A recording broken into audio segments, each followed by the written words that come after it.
Ladies and gentlemen, we ask that at this time you please rise and remove your hats as the Wisconsin National Guard Recruiting and Retention Battalion presents our nation's colors. Please remain standing as Lonnie Klaus from Motor Racing Outreach offers today's invocation. Our Heavenly Father, we thank you for the privilege to be here at Road America today to enjoy this XFINITY race. We acknowledge that rain or shine, in good times or bad, that you are a faithful, loving, and good Father. We thank you for your patience with us, and may we as a country turn our heart towards you. Father, we ask for a safe and entertaining race. We praise you and we love you. Amen. Here to perform our national anthem, please welcome Christy Leak.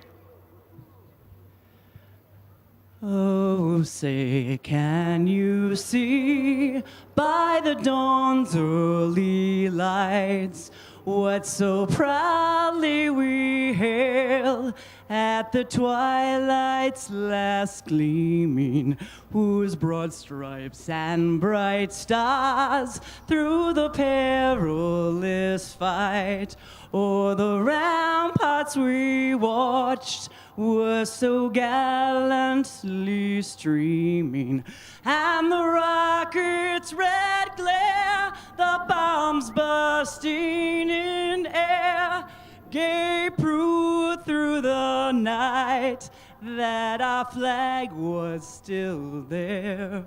Oh, say, does that star-spangled banner yet wave o'er the land of the free and the home of the brave? Country now honored, drivers getting ready to get in their cars. On the other side of the break, they will fire the engines as we get ready for 180 miles here at Elkhart Lake, Wisconsin.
English Jr. going to get the victory here in Iowa. I can't tell you what this means to me. Worked so hard to try to get a win when I had my kids here.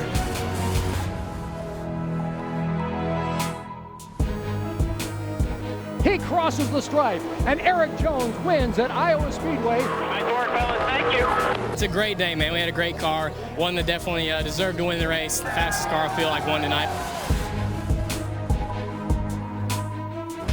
My specialty is road racing in the rain in these stock cars, so when that opportunity presents itself, you have to take advantage of it. Justin Marks is going to win at Mid-Ohio.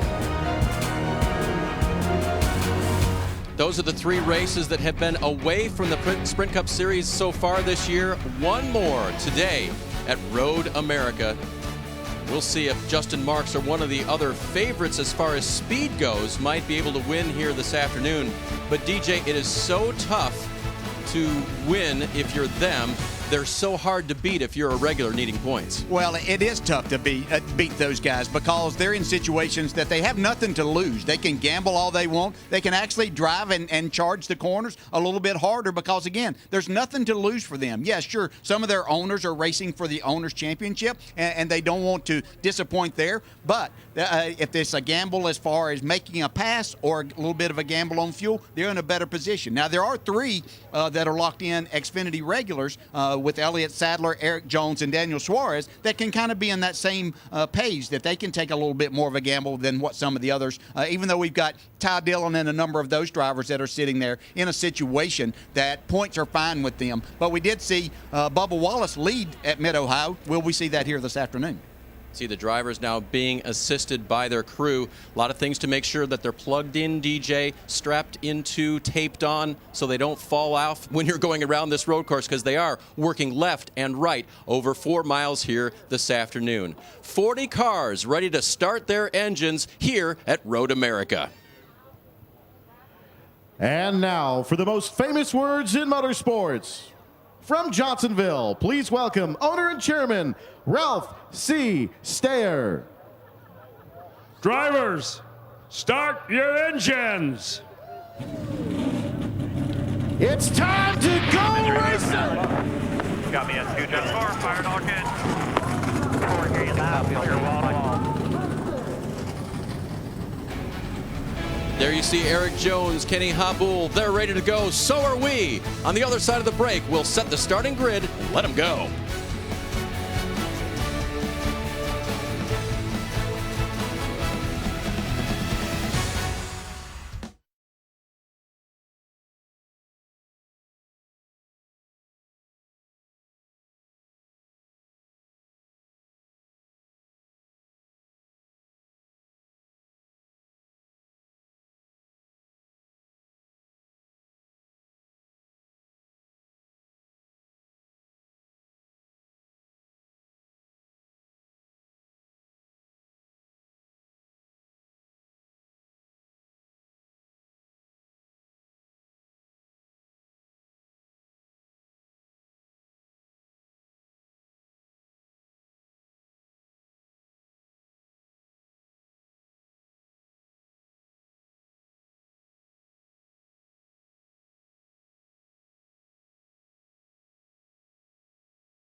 Back with you at Road America. Thanks for joining us here this afternoon. It will be a 45-lap race, which doesn't sound like a lot lap-wise, but miles-wise and number of corners, it is going to be extremely challenging for these drivers. Dave Burns along with Dale Jarrett.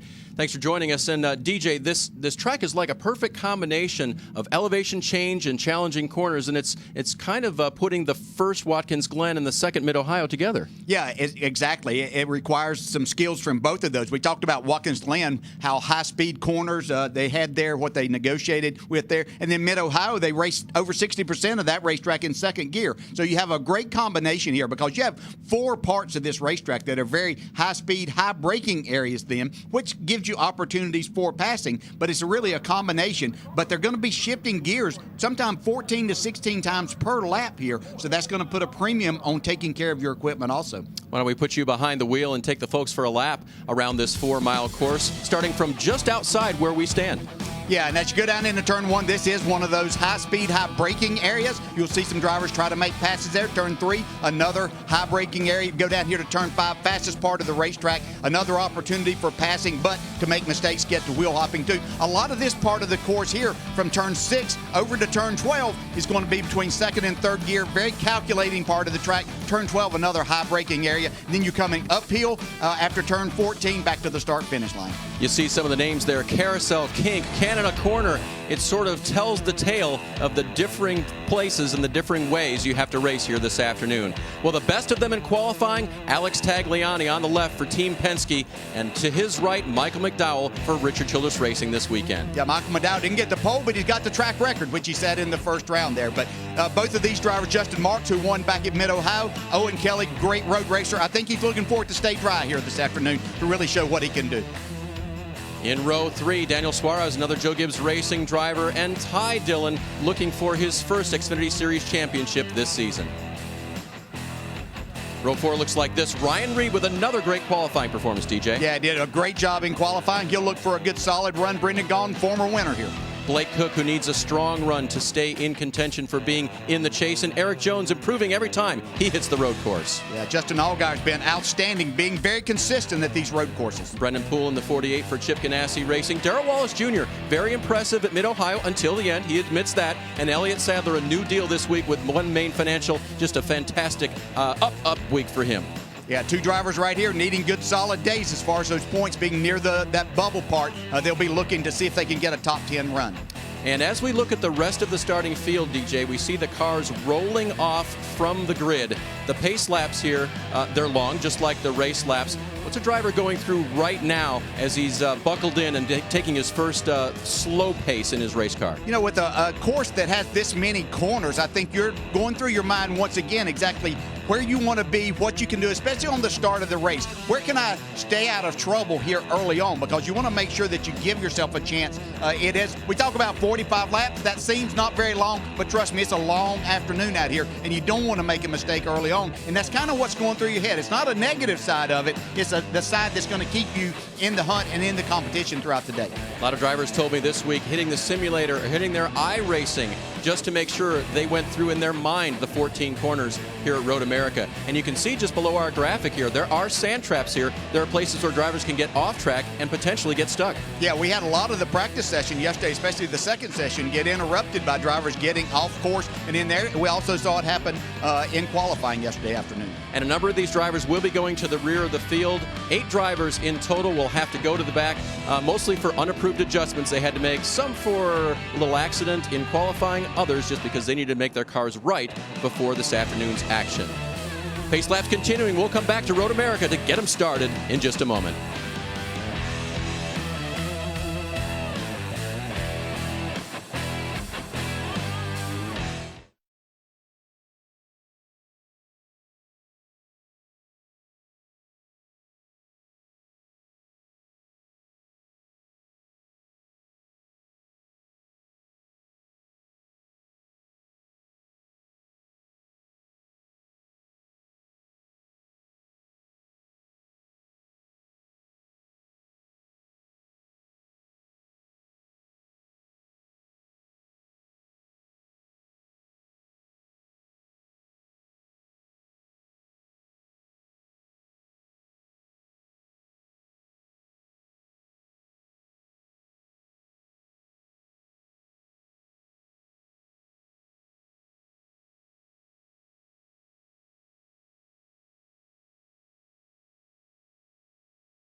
of the field all afternoon. Carl Edwards, the crowd waving him to victory.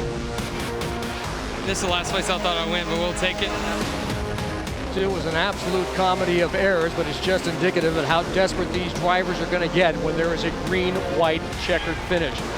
I knew I could do it. It was just a matter of being with the right team and with the right people, the right organization. A flawless afternoon for one Nelson Piquet. Try not to be a big baby and cry on TV. NASCAR win #1 for A.J. Allmendinger. Roger, if you're watching, I love you. Thank you, baby. Chase Elliott trying to nose out in front of Brendan Gaughan off turn 1. I tried to give this race away 3 times today, and I'm fully embarrassed. I was not focused enough. Brendan Gaughan with the crossover move takes the lead. Such a great feeling after 10 years. I'm so happy. I don't know how to tell you.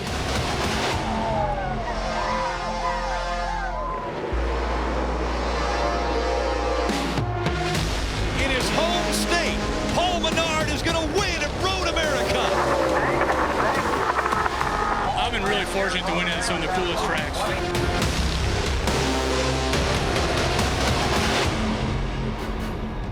There you have a look at the 6 different winners in as many races here at Road America for the Xfinity Series. We welcome you back to this great venue, and with only one former winner at this track in the field this afternoon, Brendan Gaughan, the odds are we are going to see a 7th.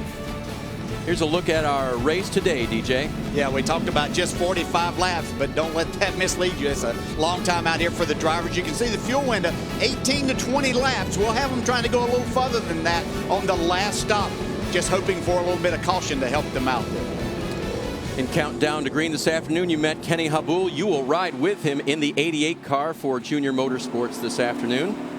We also have one of our cameras in Eric Jones' car. That's the Advanced Auto Parts on board. Sonic on board will be carried today by Michael McDowell in the 2 car for Richard Childress Racing. And the pole sitter, the Ford Performance onboard camera, carried by Alex Tagliani. And as you look at Tag, DJ, every time I do it, I think, I can't believe he hasn't won in this series yet. Today could be the day. Yeah, he's just such a talented driver. He's put himself in position for that to happen, and today could be that day. But he's got his work cut out for him. There's another number of other very hungry and talented drivers that would like to go to victory lane here. And you can see by what we just showed how much it means to these drivers that have won here. More stories from pit road before we get started. Let's start with Ralph Shaheen.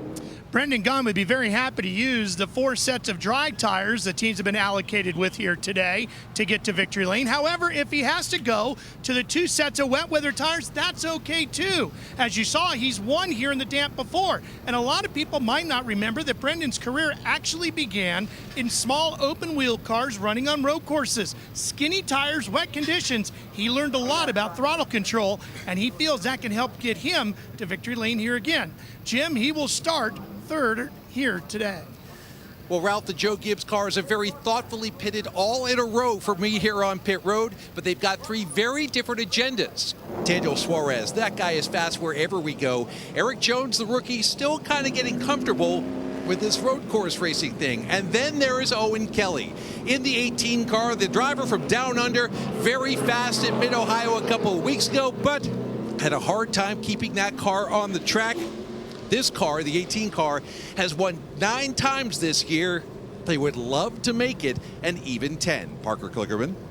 Well, Jim, to do that, like I ran here in 2013 and finished 3rd. Some of the key points on this racetrack to me start down in turn 1. Why? Well, it's a fast corner of heavy braking in 2nd gear, but also the restarts. It really tempts drivers to try and make it 3 wide into turn 1, but I can tell you from experience, it really tightens up. From there, you head down to turn 3, where it also can maybe entice you to try and make a pass. But when you get there, you have that long straightaway you need to get a run onto into turn 5, the heavy braking zone, probably the best place to pass on the racetrack, and possibly a place to use 1st gear. From there, you head to a series of corners, 6, 7, 8, and 9 out of turn 5. Up there, as you see a car heading up into turn 6 that you're going to want to be single file. There's not a lot of room there. It's really hard to find places to pass, and that brings you into the kink. Once again, a place that's very fast, and you definitely want to be single file, which brings you down towards turn 12, and another opportunity to pass, also known as Canada Corner. But this corner can be really tough as you approach it from another corner and have to start braking very hard, a place that's easy to make mistakes that leads you into 13 and 14 to complete the lap. It's those places on the racetrack that may give the drivers the best opportunity to pass, but also could be some of the biggest places to make a mistake. Parker reminds me of something there, DJ. This is the longest road course that they'll race on. It is the one with the most elevation changes, but it's not the widest. There's not a lot of room to pass out there. You got to pick your places. Yeah, you really have to pick and choose, and there are sand traps here, as we pointed that out, but also this grass is very wet. There was a lot of rain that fell here, so if you get off in that, you have the possibility of getting stuck or hitting something pretty hard because you talk about just how narrow it is. You can see the concrete barriers that are around here. So it appears as the cars make their way around here that the track dry enough to start on the slick tires. Remember, at Mid-Ohio, the race actually started that way as well, but then it rained very quickly, at which point NASCAR called the conditions damp, gave the teams the option to come down with live pit stops, by the way, and change those tires or not. They all went to them and needed them early on. Yeah, they did. And we're not really looking at that, but you look around and you see the low clouds and some fog around the area. You just don't know what to expect here this afternoon, and I think that's the great thing about this. We've seen these drivers be in this type of situation before. A couple of years ago when Brendan Gaughan did win, they had to go back and forth between the two sets of tires. And we both said for Mid-Ohio, great to watch. The guys did a great job on the track, but dry track, slick tires, NASCAR racing, this is the show we really want to see. Yeah, it's really going to be outstanding, and for a lot of different reasons. You know, we talked about all the stories that are there, these drivers that really need a win, want to win, and have nothing to lose in trying to get that victory for themselves. And then that group of drivers that are just looking for a good, solid day, staying on this narrow pavement. That corner they just came through there, very tricky. May not look that way, but drivers saying that the blind spot coming up the hill and the little left-hander that they make before the final two corners might be a trouble spot here this afternoon. The pace car will pull in very early at the bottom of the hill, and then the field is left in the hands of the flagman, and they see the front row and Alex Tagliani, who has control of the field to start. There's Alex on the left, the white 22 for Team Penske. To our right, the 2 of Michael McDowell coming toward the flag stand now, getting a good look at him. If he likes what he sees, the flag person throws the green flag. You can see the opportunity for the photo leading out right there, and we are green at Road America.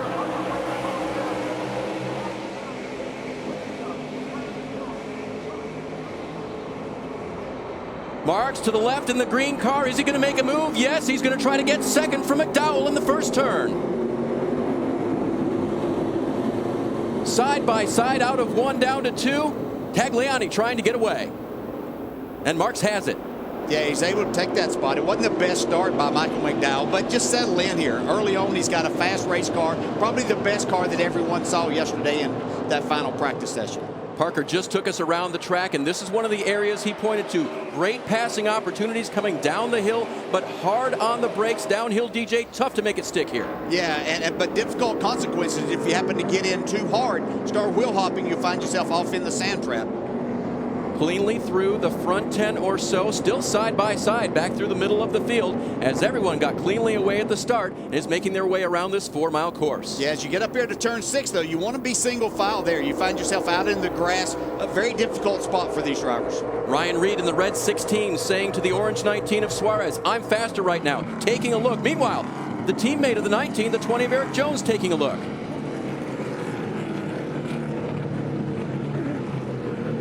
Now down out of the carousel and back up around that turn that goes to the right for so long before they hit the high speed back and through the kink. A very sharp right-hander at speed. Yeah, getting out of that carousel is of utmost importance. If you're not able to stay in the gas there and carry the speed off the corner, you set yourself up for a possible side-by-side confrontation in an area that you don't really want to be. Tagliani looking good all the way down to turn 12, Canada corner. Marks and McDowell in line. You hear a little bit of the bark of the tires, trying to get all that roll speed they can. Yeah, the tires are still good right now. They want to make as much speed as they possibly can, separate themselves, get into a rhythm, and be able just to race the track at this point in time.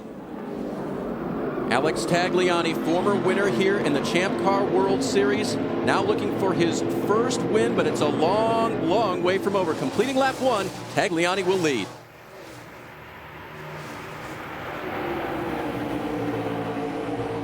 And much as we pointed out, DJ, those top 3 or 4 breaking away just a little bit with their road course skills. Well, they have great skills and they have really good race cars and teams behind them. And you put that combination together, makes it very, very difficult. See Justin Mark jumping out, seeing if he might get Tagliani to check up just a little bit. Mark's such an interesting story. Really won in a discipline that was made even tougher with all the wet at Mid-Ohio, but he said, I want to race in the dry this weekend. I think our cars are better, and I want to show I can do it. Yeah, he said he learned some things from Mid-Ohio about his car and what they needed to do to be better at a road course like this. And he said he felt like that he's proven that what he could do in the rain. He would like to show that he has that opportunity and the skills to get it done here on a dry surface this afternoon. And one of those things, very simple, the stiffness of the springs and the suspension in the rear end of the car. A little soft at Mid-Ohio, that was to his advantage in the wet.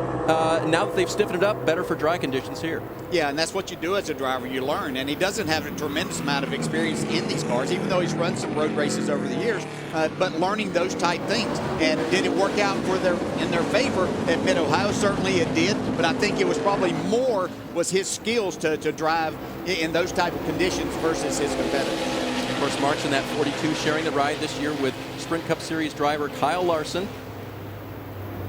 Larson watching from Michigan this weekend as they get ready for the Sprint Cup Series race there tomorrow. DJ and I will be headed back there, but the moment is for Xfinity Series racing here this afternoon.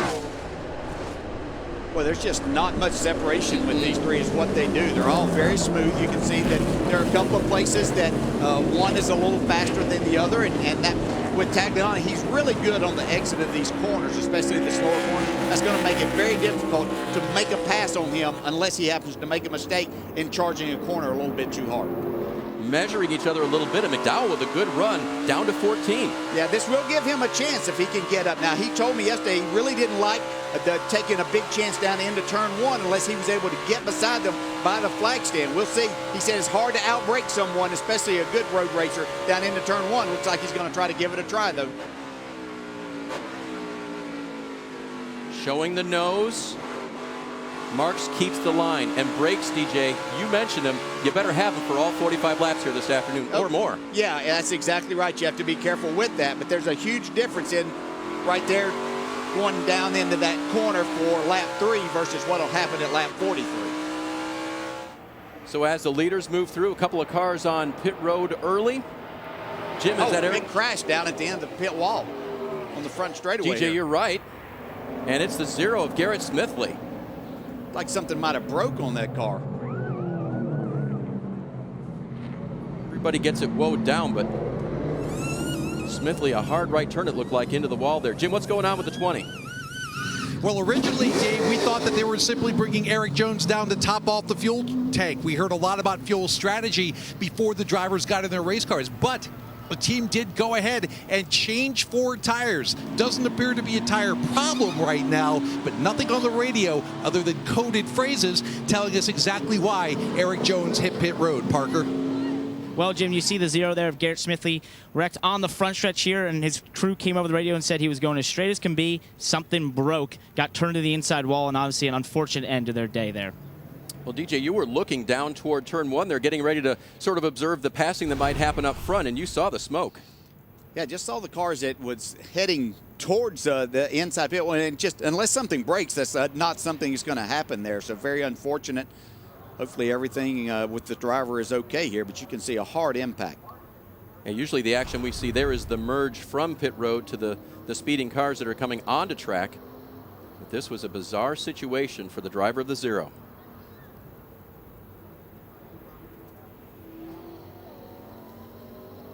So while the safety workers attend to the car there, Garrett Smithley has lowered the window net, which is an indication to them that he is okay. Let's head back down to Jim Noble.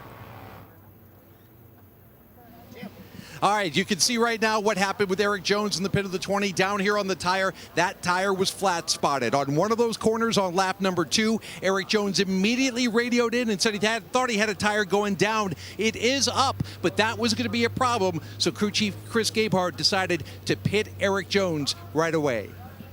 Yeah, got to get in quickly there. That was going to become a huge issue. Good catch by that young man.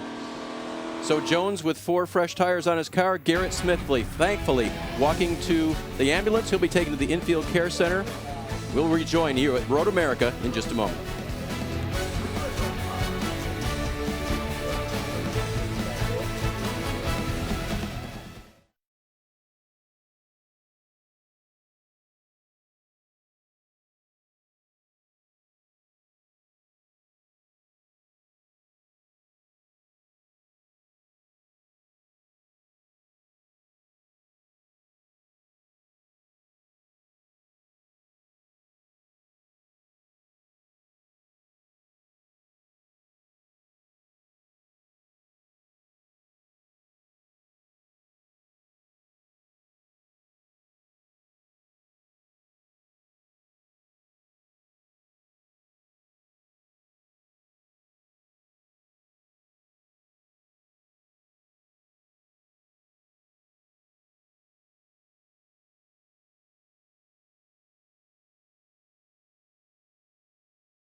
You can get your NASCAR coverage when you're on the go with NASCAR Mobile. The official app of NASCAR puts race coverage and live in-car cameras right at your fingertips. You can even listen to drivers and teams as they discuss race strategy. Download free at NASCAR.com/mobile. If you hear anything good, text me. Let me know. That's the 0 car of Garrett Smithley being towed away. The wall that he hit after something broke on the car and sent him straight into it got moved over, DJ. Yeah, it was a hard hit. I mean, it was like it just, you're in high gear. Yep. Over 150 miles per hour at that point in time. You can see the black marks there. So they're circulating the cars. They did bring them down pit road last time to avoid this area while they work on the wall. We'll step away again. You can rejoin us right here, Road America, in a moment.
and up the hill. The road is still closed.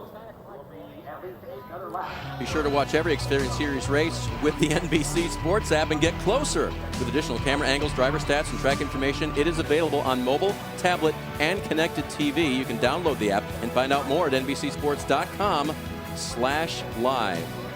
I know many of those folks have, as has the driver of the 13. That is Alon Day from Israel, and he represents just part of the diverse field, the international field we've got here this weekend, DJ. Yeah, didn't somebody used to say this was a southern sport? Not exactly, as you can see. Not any longer. Australia represented. It's really fun to see all these drivers in here. Of course, Daniel Suarez, originally from Mexico, now living and working here in his NASCAR career. There's Kenny Habul as well, one of the Australians originally. And down on the bottom there, you see a little look at the 74 Nick Hammond, now not from a foreign country, but from right here locally, one of 3 Wisconsin drivers in the field this afternoon. And his story is very interesting. The driver of the 74 is a 23-year-old, and his grandfather, Gus, was one of the original businessmen in this area who was asked, hey, would you guys like to build a racetrack here in Elkhart Lake back in 1955? Gus got that done. Nick grew up working at the family shop, and then he went racing, but it was online in the Nissan GT Academy. He won that whole thing in 2014 using the Gran Turismo game. And then he got to take a couple of rides by Nissan in real GT3 racing. But his dream was really to race here at Elkhart Lake in NASCAR, and he does it in Mike Harmon's 74. Met him a couple of years ago when Mike took his hauler to their shop right here in town to get something fixed.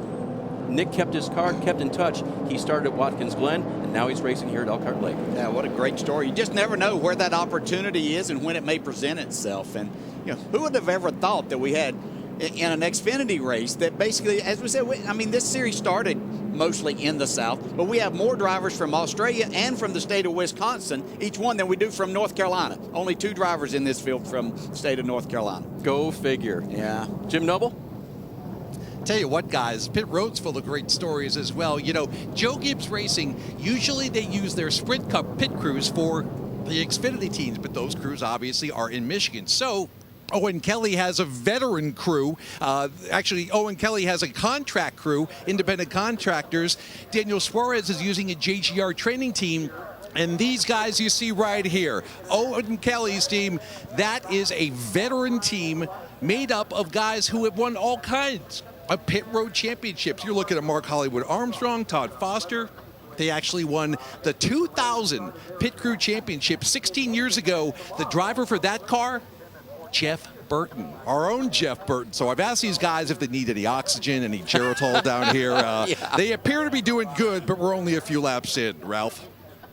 I spoke with Justin Marks about his first win coming at the last road course race at Mid-Ohio, and he said, it took a while for it to sink in. I just celebrated calmly with my family, and the entire time I was sitting around with them, I was thinking about how I shouldn't be that kind of guy. He said, I never would have expected this to come true, because he said, I'm not a guy who grew up in a racing family.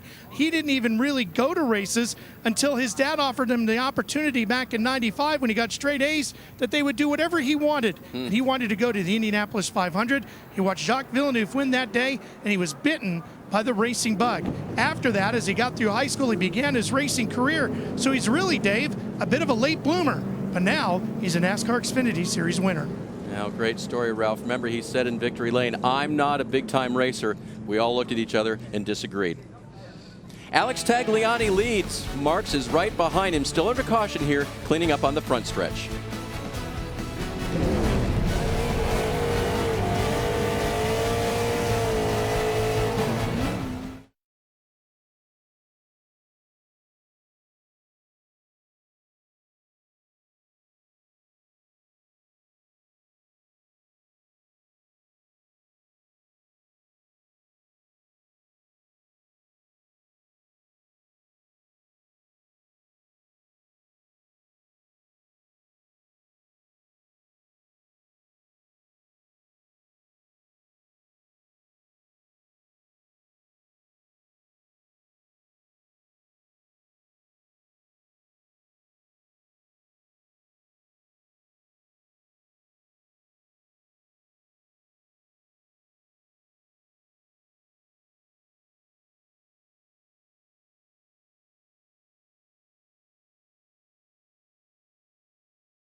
NASCAR on NBCSN is brought to you by Credit One Bank, the official credit card of NASCAR. And by Toyota. Let's go places. And that's a place you want to be right there. Bottom of the hill as they charge down to turn 5 at speed, DJ. That's good viewing. Yeah, it is good viewing. Great spot. And we saw Eric Jones there. They also have TV. They can keep up with things. They can't hear us, but they can watch.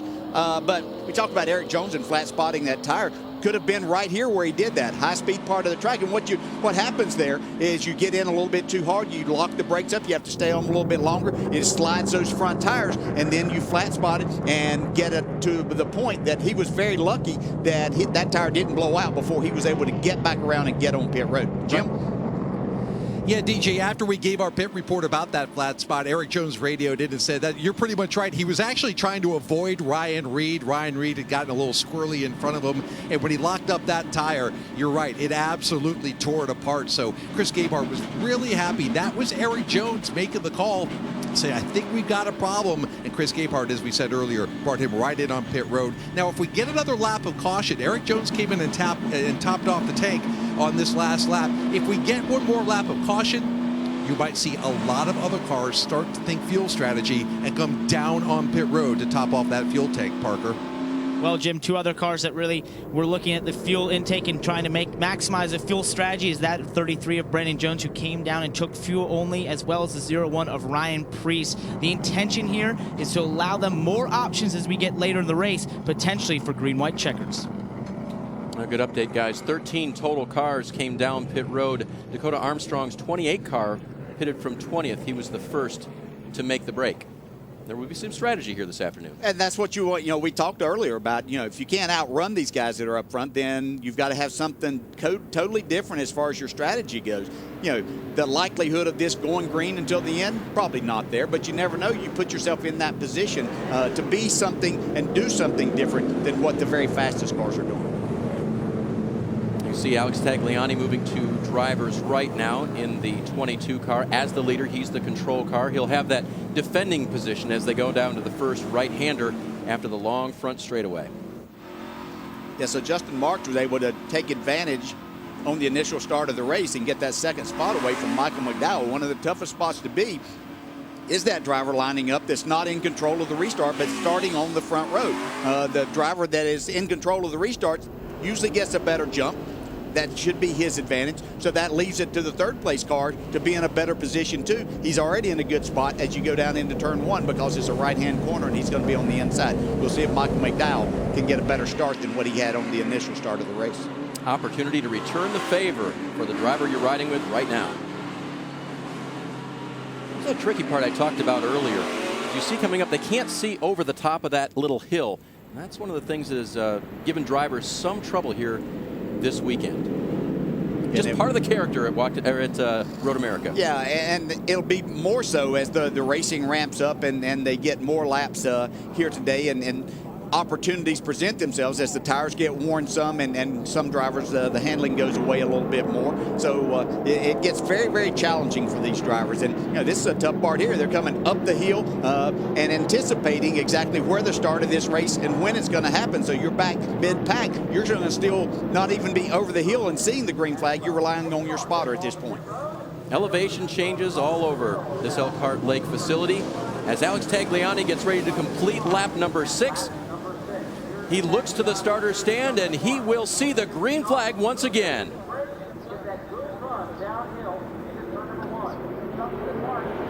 Green, green, green, green, green.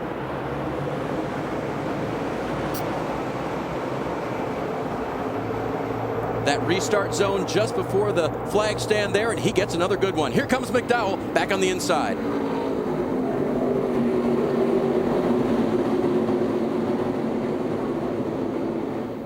Everybody clean through 1, around that little bend in 2, and then the hard braking in turn 3. Yeah, Justin Marks doing a nice job of trying to hang on to that second spot.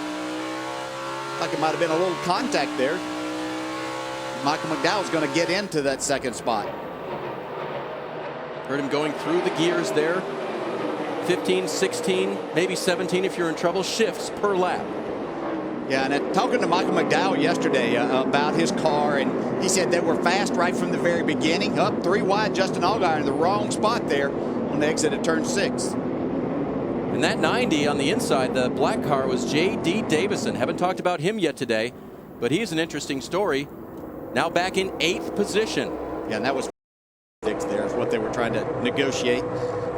Davison saw this car running well in Mid-Ohio with Andy Lally at the wheel as he gets a challenge now from Jeremy Clements. Does he see him? No, contact. And Clements will get the spot. And that's an area that's been more pavement's been provided because they spent a lot of time the first couple of years out in the grass and a lot of accidents in that part of the track. So it's been nice. Well, let's just say this. Davison is an IMSA racer. He's learning how the NASCAR guys race a little bit. He probably had that corner, but Clements saw an opportunity. That's an opportunity, and when you see that present itself in a position to where it's going to be minimal contact to get the job done and make the pass, you have to seize that chance. Somebody got off into the grass there at a dangerous spot. Just coming out of the kink and heading toward this Canada corner. Everybody making it through.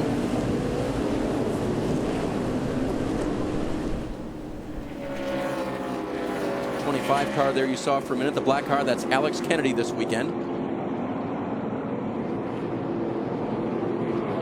There he is right behind Brennan Poole in the 48. Challenging Ross Chastain in the 4. Ralph talked about him in our countdown to green. So much at stake on the outside, looking in this weekend on the chase standings. Yeah, Ross Chastain, it's a situation of being aggressive throughout most of the day, but not putting yourself in a position that could cost you a lot of points. Well, and it's early. You look at our graphic in the upper right, 8 laps of 45 now being worked for this group. No reason to push the issue early, but you want to get the spots you can get. Bubba Wallace taking just a peek there in the 6 car. And Chastain and Kennedy are still side by side. It's a good battle back there for 16th. Getting a really good look at that is the 20 of Eric Jones. He runs in 21st, right behind Ryan Sieg.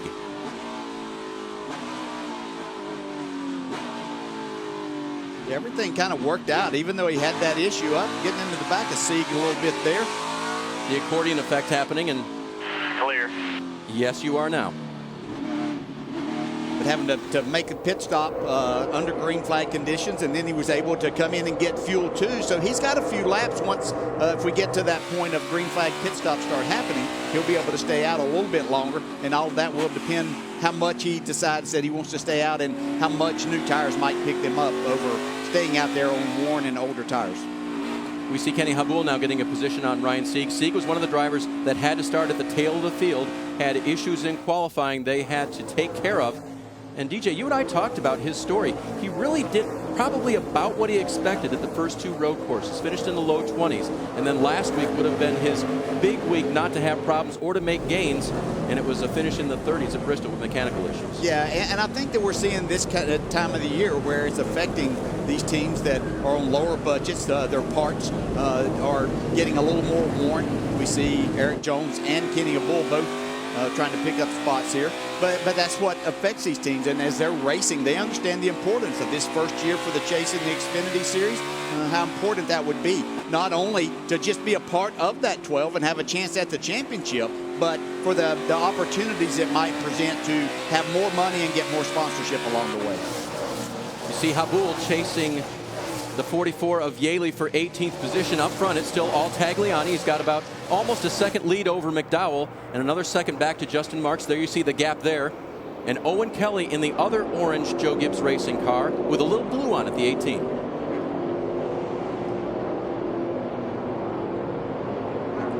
Blake Cook leading that group in the 11. There's Justin Allgaier, gentleman who has won on the road courses before. His last win in the series actually came at Montreal a couple years ago. Jim?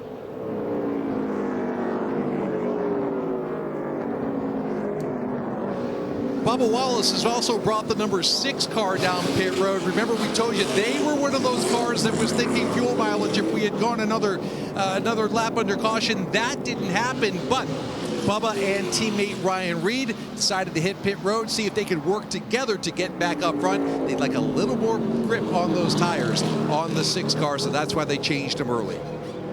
And we see a driver there, Blake Cook, off the course a little bit, one that really can't afford to be losing any spots. So he just overshoots the corner there. Pretty fortunate. It only cost him a couple of spots, but I believe he was running inside the top 10 when that happened, or right around that 10th spot. So Cook has it back on track. We also noticed on that series of Mustang pit stops, the teammates from Roush Fenway and Scott Heckert as well in the 15 came down pit road in the yellow car. Eric Jones using up all the racetrack and more off that corner. Yeah, that's part of the track.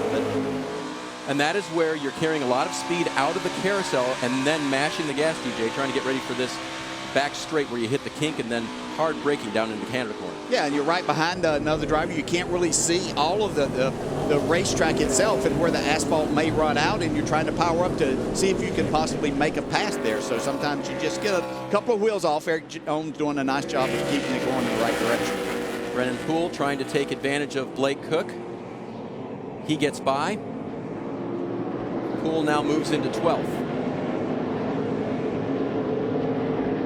More cars on pit road. Again, 18 to 20 laps on fuel, 45 lap race. And some of the contenders are coming in now. The 2 car of Michael McDowell is on pit lane. Parker? You see Michael McDowell there pitting out of second place right here. Not much to say on the radio. They've been one of the fastest cars all weekend. 4 Goodyear tires, Sunoco fuel. We also have the 7 of Justin Allgaier coming in. It's going to be 4 tires, Sunoco fuel as well for Justin Allgaier. So Allgaier, well, they brought Dylan's car down too. They put fuel and tires in that car. And an update for you on Blake Cook: as long as his temperature didn't get up to 10, they said keep going, and he did.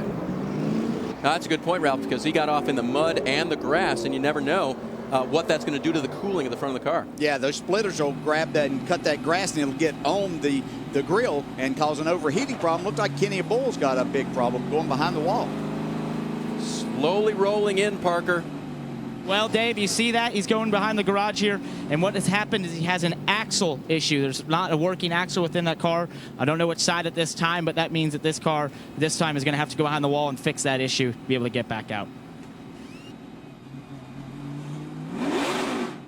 So Habul was on track, and as soon as he knew he had a problem, DJ, he's waving everybody else not to run him over. Yeah, because you don't want to have to give this car any more throttle than what you have to, just trying to get around, making sure they don't run over you, understand that you have an issue.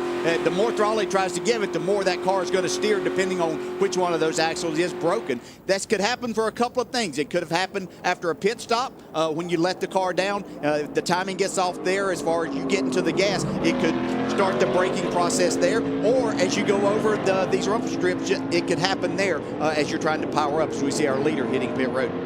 That's Tagliani in the white car, the first to hit the timing line there, and then Justin Marks as well in the 42.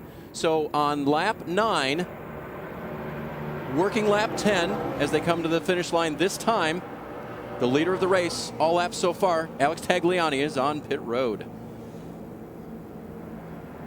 Ralph's covering the 42.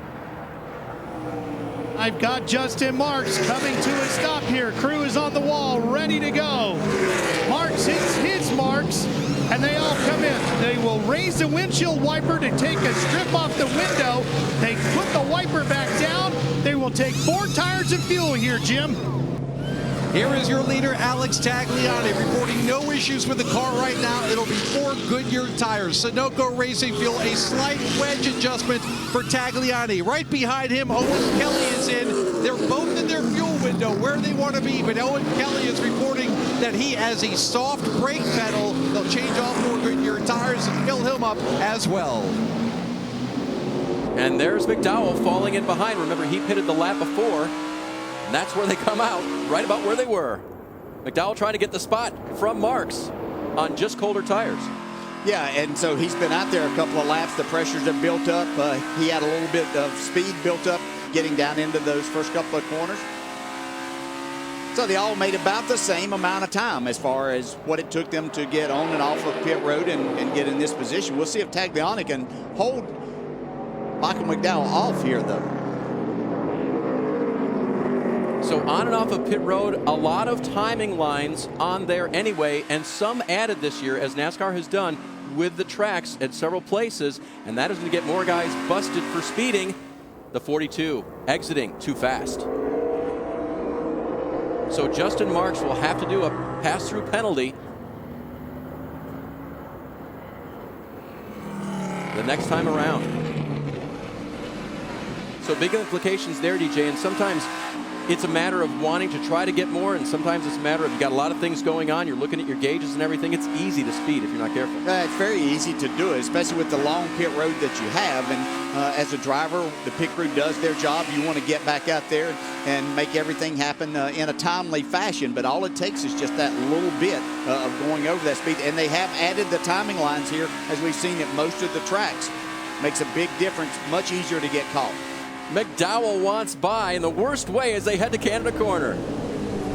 Great shots from the Ford Performance onboard camera on Tagliani's car. Up through 13, bending back to the right for the final corner. You hear him hitting the rev limiter there.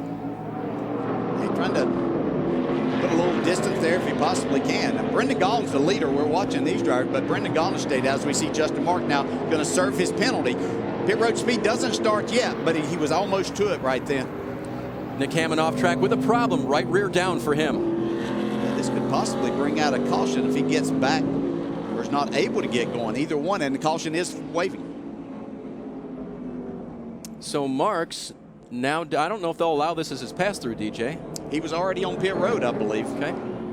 So this should count for him. You see the 39 of Sieg, overheating problems, it appears, while he's on pit road. Ryan Sieg was having some issues all weekend long. He had a bad brake caliber yesterday in practice. Now, as you see, they're overheating. He's got a bunch of grass and mud and gravel on the grill, was probably caused this overheating situation, but he's going to go back out there. Yep, Jim, he was doing a little agricultural engineering out there on part of this Road America 4-mile course. Well, debris from the right rear tire of Nick Hammond has brought out the full course caution here at Road America. Teams now assessing their strategy. Tagliani slowing down. The leader, though, is Brendan Gaughan.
Welcome back to Road America. You have the leader, Brendan Gaughan, who just pitted, took 4 Goodyear tires, Sunoco fuel. His crew chief, Shane Wilson, said, we got to do something different, and I think this is what they had in mind. So Gaughan pitted. As you see, other cars as well. His teammate, Brandon Jones, that yellow and black car. 13 car of Alon Day as well, leading them off of pit road there. Timmy Hill was on and off of pit road. Looks like fuel only for Hill. They will rejoin the field as it goes streaming by. So that gives the lead apparently to Eric Jones, but we'll see how timing and scoring resets here. I believe this should be a huge break for Justin Hart, and that the caution came out as he did that. That allowed him not to lose a lot of spots. Not nearly as many as he was going to under green condition. You can see Jones up there behind the pace car, that black car. Tommy Dreese right behind him, being shown in second. And third right now to Ty Dillon as we're under caution for debris on the 4-mile Road America road course. Looks like they've made repairs to Kenny Habul's car. He'll be back at it very soon in the 88 car.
Gear up with the pit crew and get the latest NASCAR t-shirts, hats, and die-cast at the NASCAR.com Superstore. Visit NASCAR.com/Superstore today for all your favorite drivers' gear.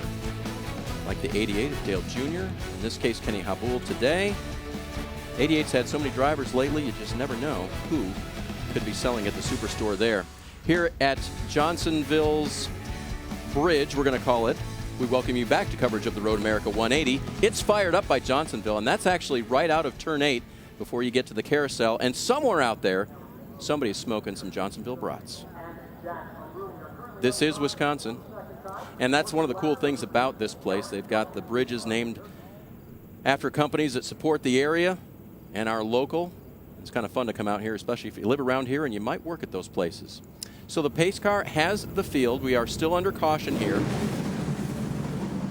We've had 2 now for a total of 4 laps. You can see that on the inside there, Eric Jones has assumed the lead with Ty Dillon right behind him and then Daniel Suarez, 3 NASCAR regulars going for the series championship this year, DJ, and they're at the front of the field. It's going to be quite the interesting restart, especially in turn 1 where things tend to get a little jammed up.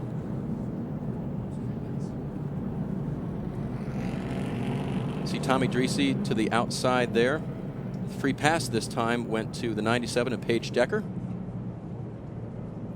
one of the 3 Wisconsin drivers in the field this afternoon. Ralph.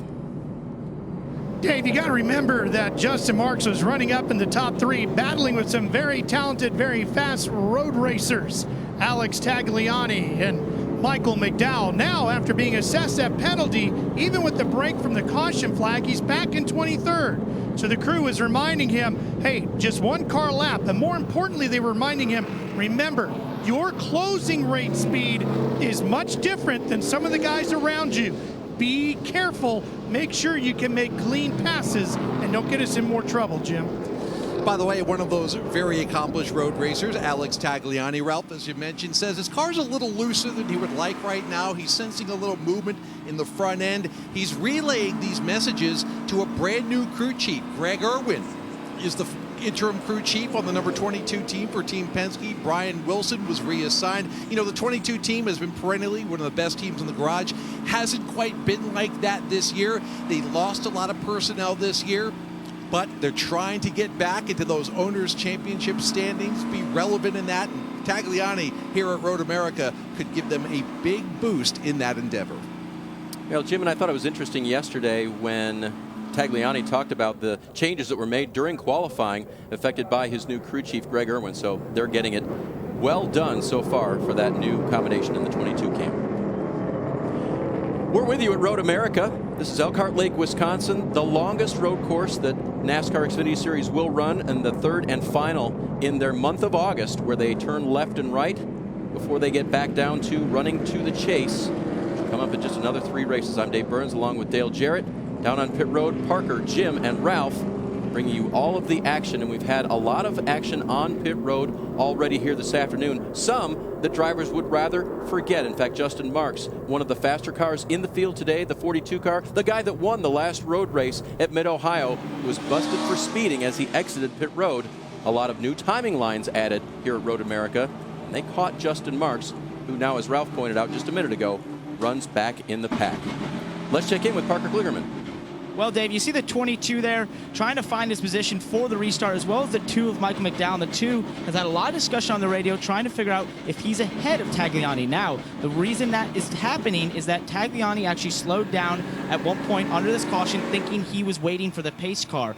Then McDowell went by him, but what happened was the pace car had already been picked up by another set of cars, and therefore there was a bit of confusion down here in the pits as to who exactly was where they should be, but it looks like they figured out, and Tagliani is ahead of Michael McDowell this time. Dale? Yeah, well, the rules state that you have to maintain your pace, but Tagliani thought he was the leader, not knowing that others had stayed out and hadn't pitted during those green flag conditions. So I'm sure that NASCAR took that into consideration. Alex doesn't run all the time, and until his team probably told him he wasn't. So in normal cases, he probably would have lost that spot to Michael McDowell, because you have to keep up with the car in front of you. And we've seen them rule both ways with drivers who are here on a part-time basis, haven't we? Yeah. But I like the idea of giving someone like Alex that opportunity. I'm sure that now he understands, and he'll probably be on the bumper. He'll probably run into the back of somebody, except most of the time he's been leading. He hasn't had to worry about that. Clean air out in front of the 22 most of the day. The leader now, however, Eric Jones. He restarted 23rd on the last restart, and he now leads because he stayed out when others pitted.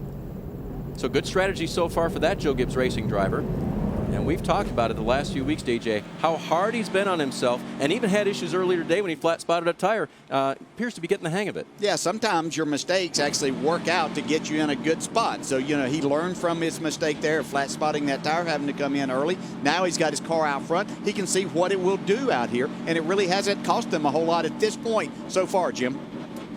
You know, Eric Jones, DJ, is really happy with the race car. He just radioed in and said that. The other thing he's really happy about, it's not raining. At Mid-Ohio last week, the Joe Gibbs cars lost 2 wipers Okay, the 18 and the 20. And Eric Jones said he couldn't see anything half the time because his defroster wasn't working anyway. So they went in, they did a whole bunch of work, especially on Eric Jones's car, with the defroster, put in another wiper, and he told me right before the race, he goes, watch, with all this work we did, now it won't rain.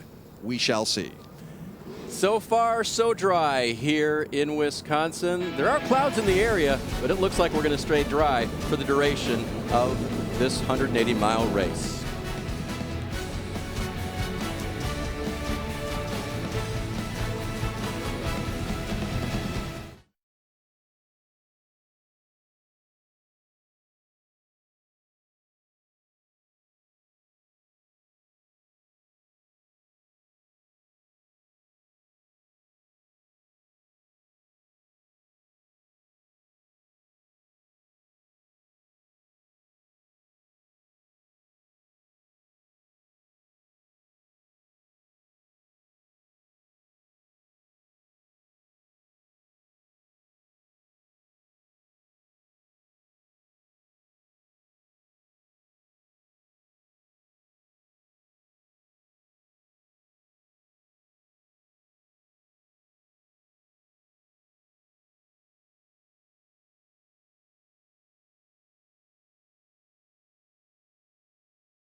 Back there. Okay.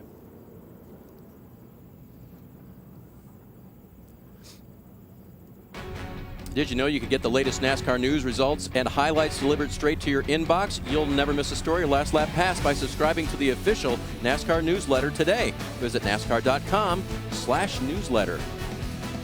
Don't delete it until you read it. That's the key. That's right. So as they make their way through the back part of this course, they'd be heading out of the carousel here down toward the kink. Pace car hasn't, but they haven't turned the lights off yet, so we're not quite ready to go back right there. Oh, you mean right there? Yeah. Okay. Got a lot of discussion going on here, and kind of what happened.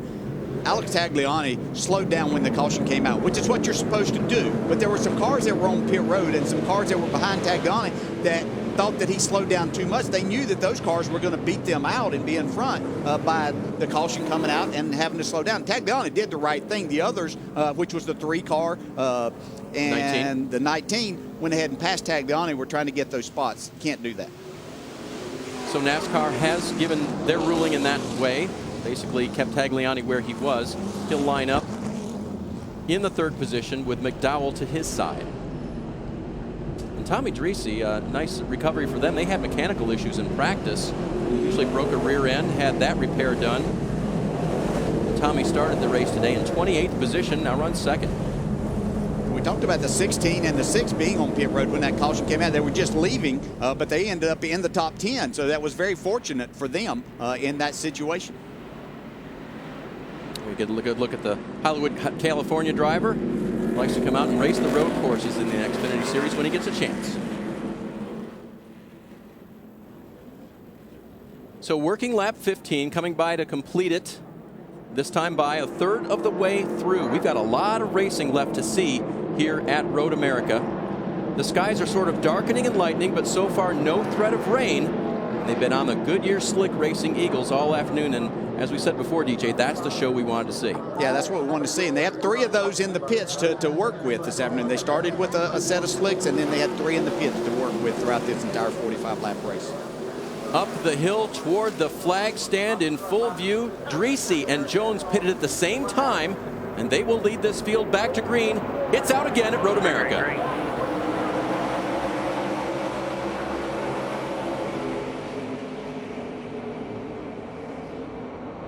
Jones braking, downshifting cleanly with the 20 into turn number 1. Yeah, with 3 wide right here, Justin Allgaier might not be in the best spot, made it work. A lot of jockeying for position behind them. Here comes Alex Tagliani looking for the lead. He'll get it in turn 3. Looks like Owen Kelly able to take that 3rd spot away. He does it in the orange and white and blue 18. Jones followed Tagliani for a bit in practice, and he sees the value of that now. Rather be in the lead, but at least he's following Tag. Going to go 3 wide again as they head toward turn 5. Allgaier with the look, he backs out. Reed and teammate Wallace, they get together exiting. Yeah, we've seen this happen before. Matter of fact, it happened at Mid-Ohio, if I'm right. And you are drivers. No love lost, apparently. Yeah, teammates. That's just a word that's used there. So right now, Ryan Reed will have that spot. Wallace falls back by 3 or 4, and he's getting a challenge now from Alex Kennedy. And Allgaier still looking for a way by. He likes the speed of his 7 car right now, just needs a place to pass. Yeah, he's making this longer than a 4-mile road where he's taking it, but he's doing a nice job going forward. Through the carousel, careful on your accelerator. Now mash the gas as you head toward the king. And Allgaier slips in the line in front of Justin Marks. Justin Marks is not done here. Yes, he got penalized. Yes, he's back in the pack, running in the 13th position now. But there's chances for him to strategize and to race his way back up to the front. Yeah, there's going to be more opportunities. And he's so good at this that these restarts give him opportunities to really get a couple of cars at one time as the field is bunched up. You see the cars so fast, even on the slow corners. McDowell diving to the inside of Jones. He wants second. Yeah, that's just great road racing experience right there to understand that that opportunity was presenting itself.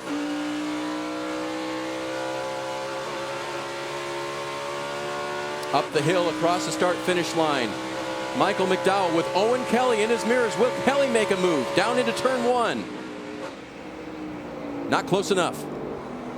And I think Owen Kelly was probably more just protecting his position there. I don't think he was really thinking he might outbreak Michael McDowell. It was the 3 car that he was concerned about in his rearview mirror. Was he going to try to make a big move down into turn 1? Ty Dillon in the 3 car has worked very hard at this. I had the privilege of being at a driving school out in Las Vegas with him a couple years ago.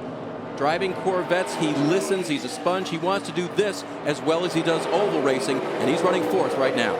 So he ended up driving out here, and you ended up in the booth here broadcasting. This is how it goes. I'm where I belong. Oh, trust me. Well, I think he is too. Certainly, he does a great job, and you can see every time that Ty Dillon performs at these road courses that he's a better racer. We saw him at Mid-Ohio in the rain, which he doesn't have a lot of experience leading the race part of the time. Parker has more on McDowell.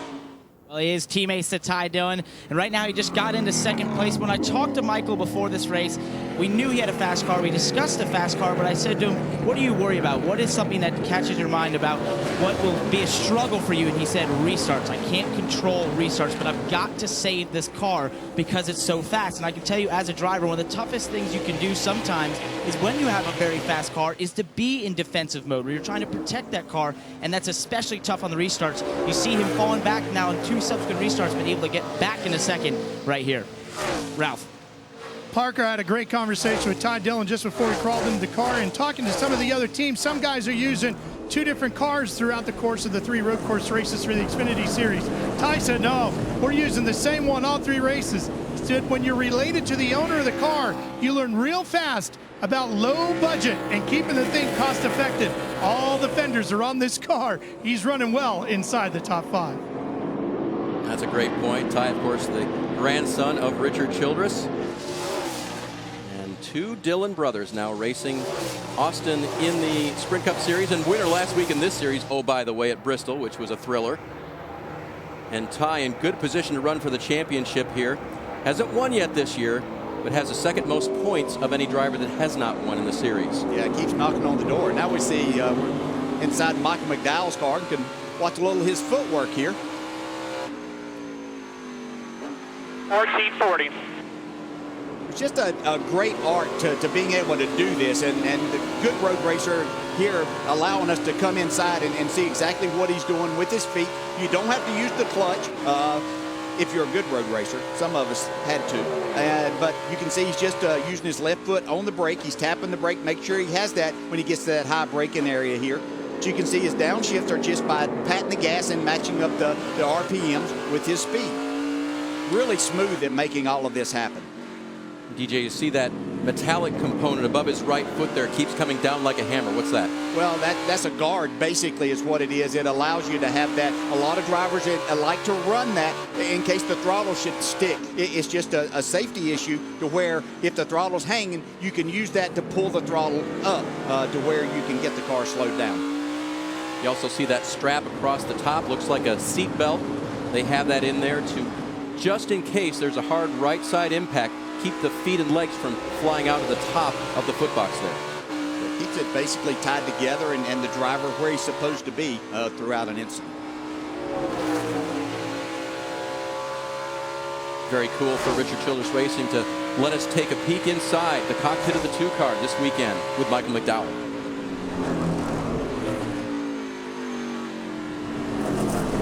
And you can count them.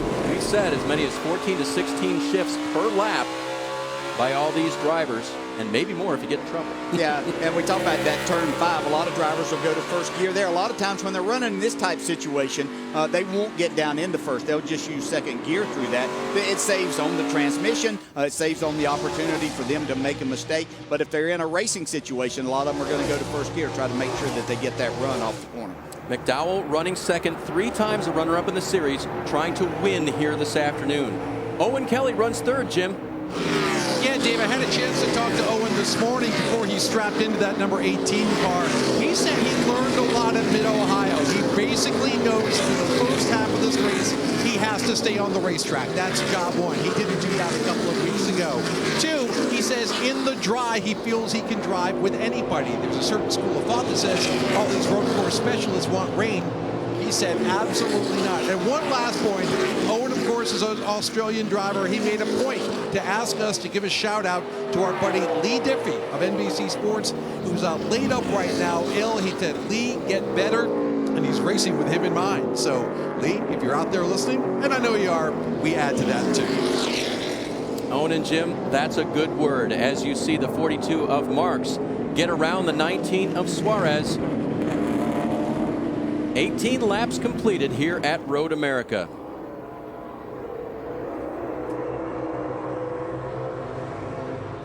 We'll be back with more road course racing. Alex Tagliani is leading in the Team Penske 22.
Road America, the side of today's Xfinity Series race.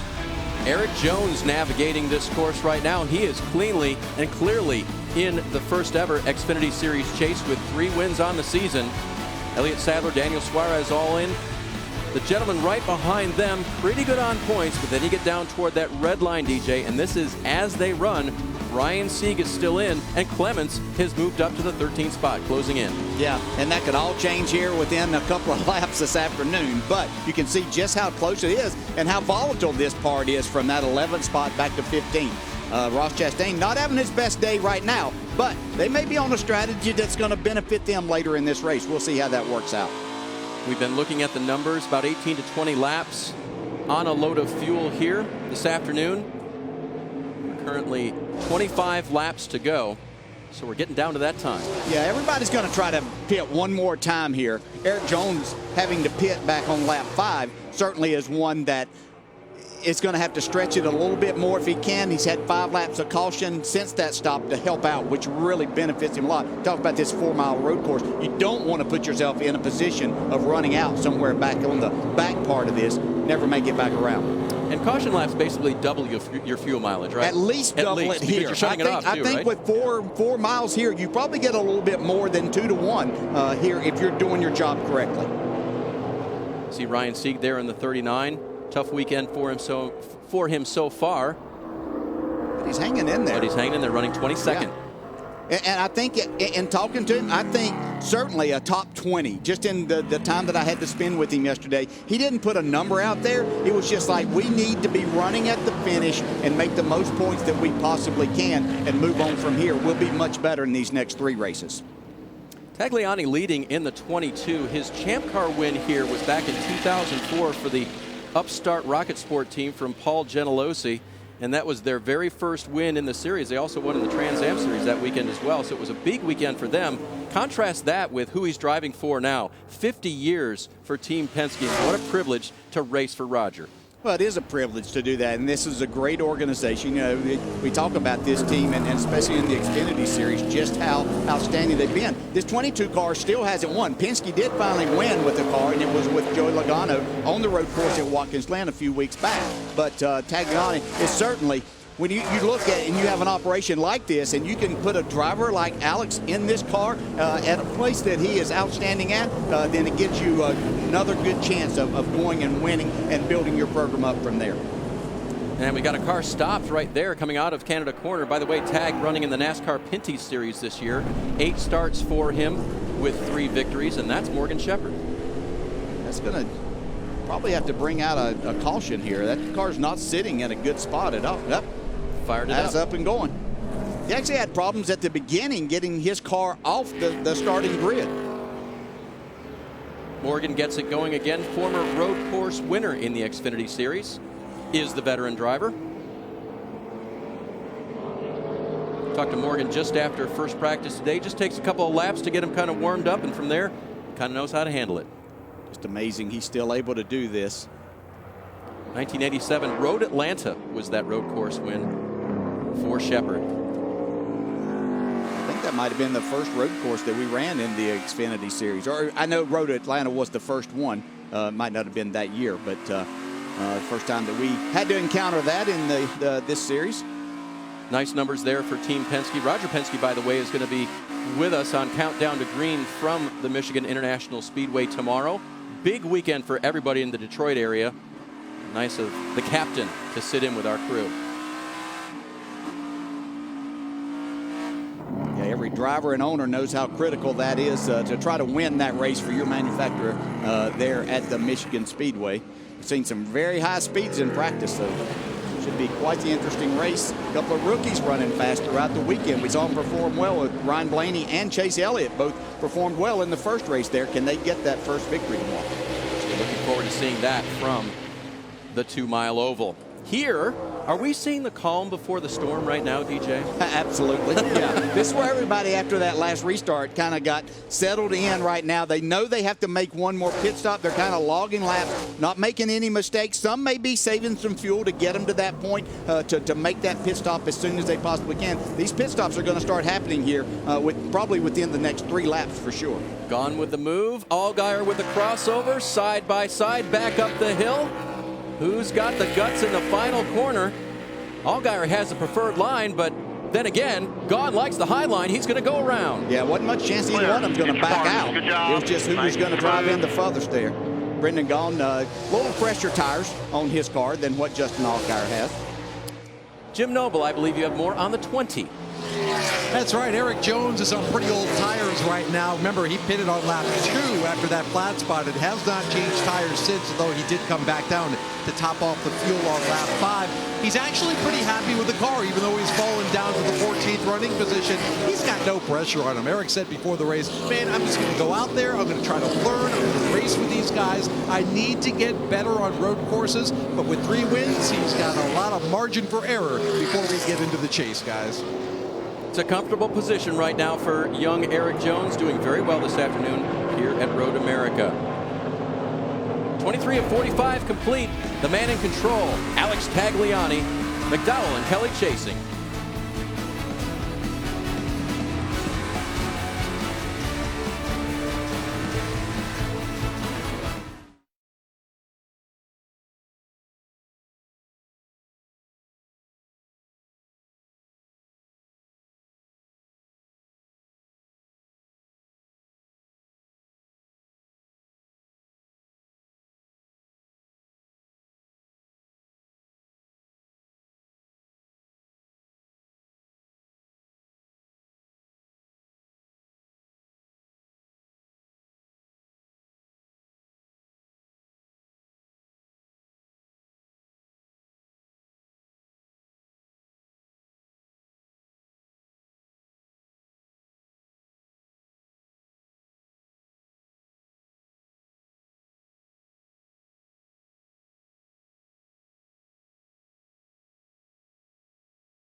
Welcome back to coverage of the Road America 180, fired up by Johnsonville.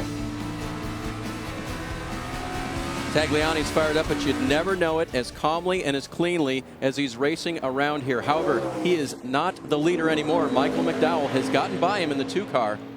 McDowell back to the point here this afternoon.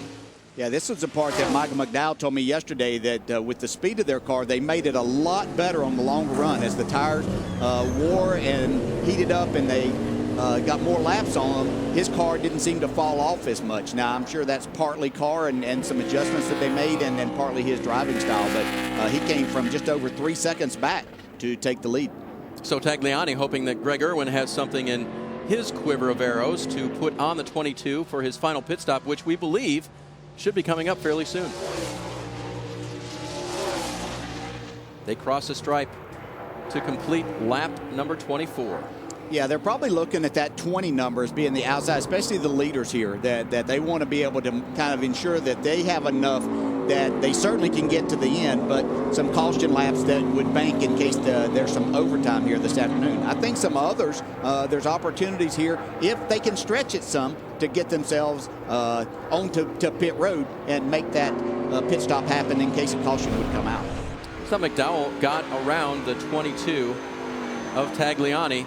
Turn 5 overshot, DJ. Yep, we've talked about that a number of times. And as the tires heat up, you have some rear brake in these cars, then you try to keep charging the corner, especially he could see McDowell was coming. He was trying to get all that he could. Probably got it to wheel hopping, did a good job of not spinning the car or losing any more time than what he did. And once you start that wheel hop, how do you get out of it so you don't just spin the car out? Well, you've got to ease up on the brake. You can kick the clutch in. That's your first thing. If you're quick enough to do that, then you can catch the car and that will stop it because obviously the rear wheels aren't pulling at that point in time. Jim? Here is Eric Jones again on a little bit different pit strategy than the others. They're probably going to come down in the next 3 or 4 laps. Again, neutral balance, pretty good. Second can of Sunoco race fuel goes in. He pulls away a little slowly, though. 4 Goodyear tires and fuel for Eric Jones. If it looks a little dark to you on our cameras, it is so. In the area, low-hanging clouds. It's just past 3:30 in the afternoon locally. We're hearing some reports of sprinkles on the track. DJ, 640 acres, a 4-mile track. There are going to be parts of this track where it might be stormy, might be sunny. Yeah, exactly. And NASCAR is monitoring all of that, but you certainly can have different areas, and that's going to present another challenge for these drivers. We see Justin Mark here really wanting to take this 3rd spot way on from Owen Kelly in that 3rd spot. They have been duking it out, and we see some damage on the 42, Ralph.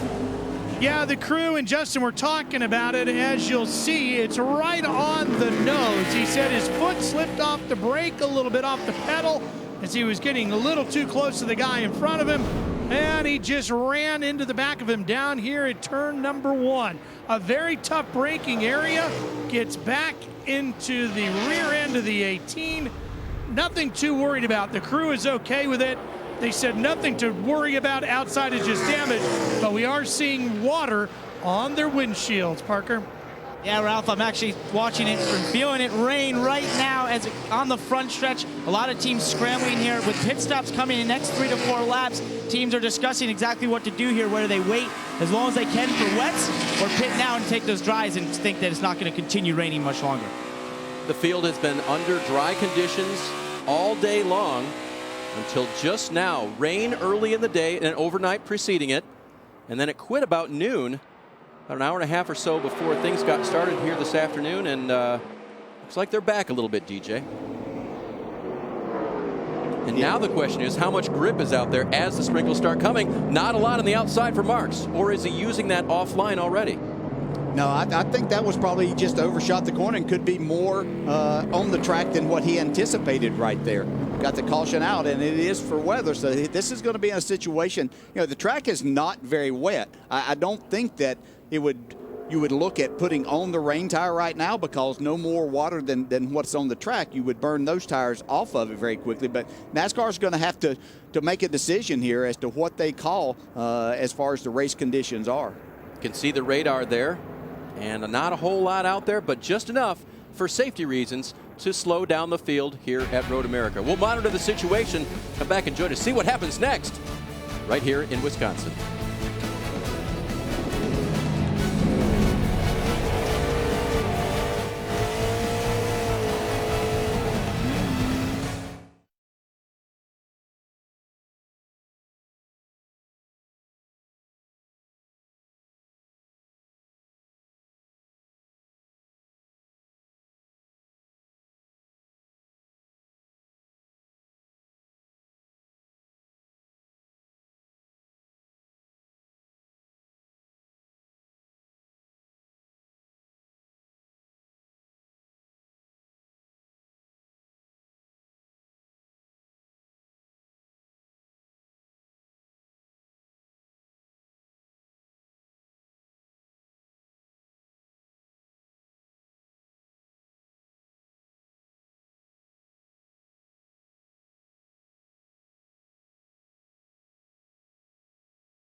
NASCAR and NBCSN is brought to you by Ford. We go further so you can. And by XFINITY. Change the way you experience TV with XFINITY X1. Under caution for rain on the 4-mile Road America road course.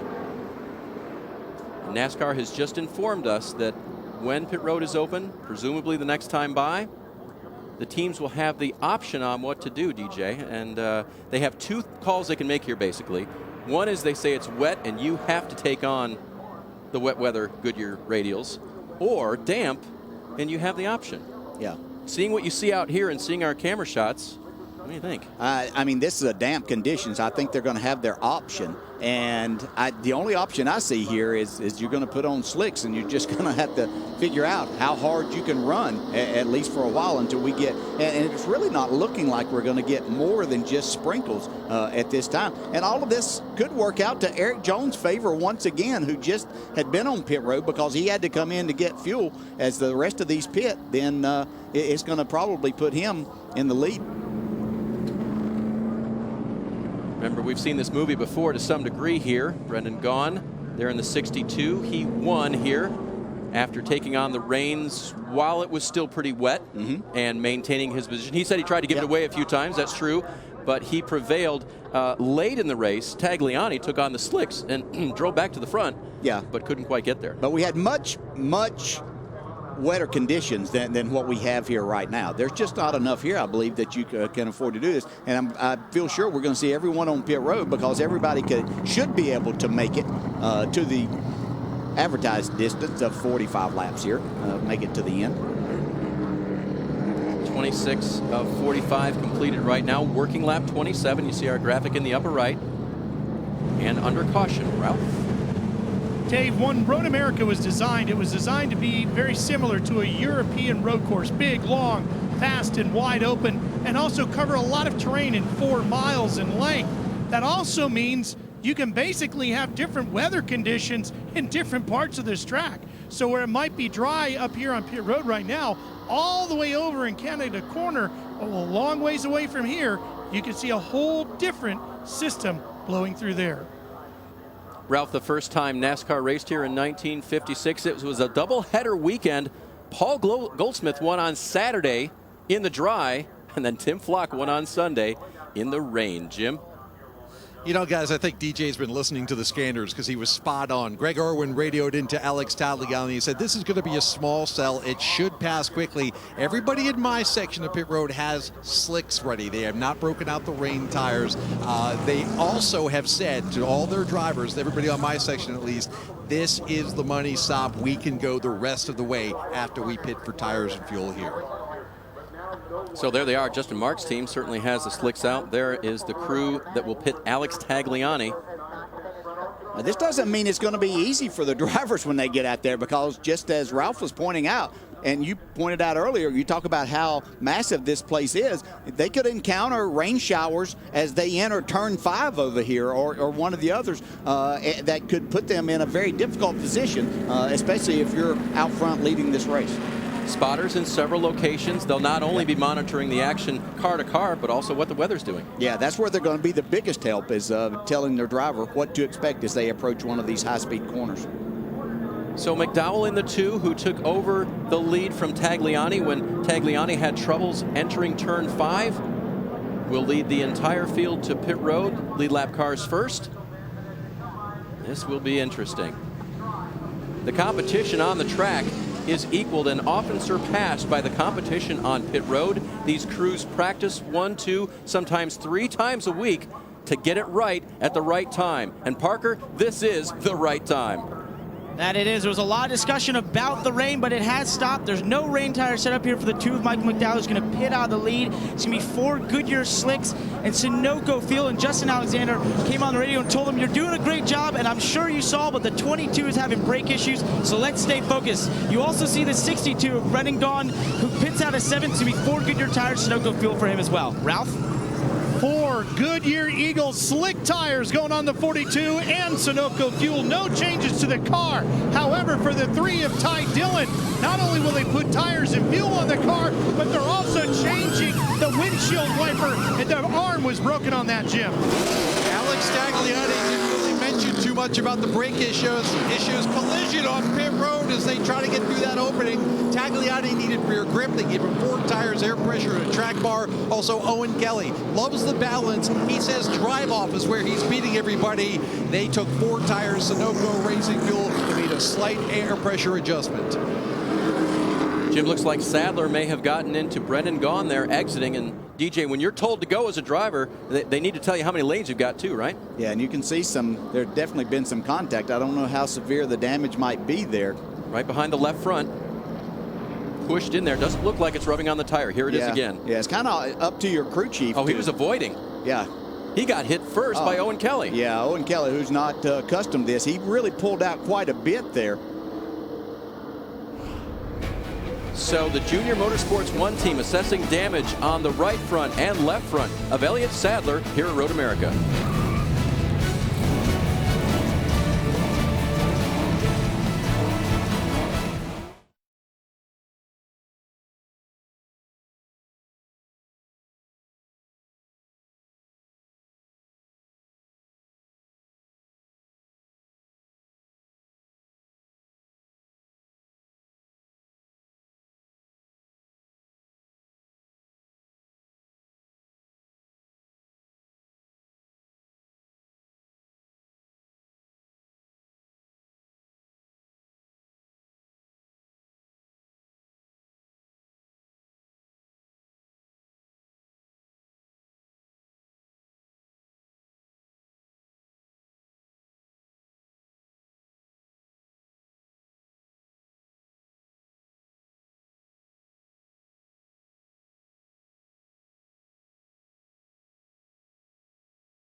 Panthers, Broncos, the rematch of Super Bowl 50, Thursday, September 8th.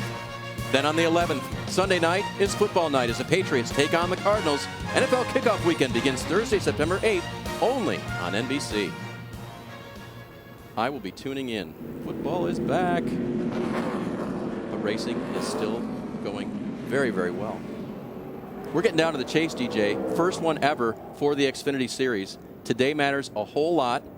And what happens on this restart could determine a lot of where the bubble guys coming in and the guys looking to pad their bonus points. What happened here? Interesting group up here in the front, though. Alon Day in the 13. The Israeli is listed as the leader, and he did not pit. Came in the pits on lap 13. He's not pitted since. And he just pulled off and left it to Alex Kennedy and Eric Jones. Kennedy left. Jones right. Behind him, Tagliani McDowell. As they come up to the start-finish line, they'll see the green.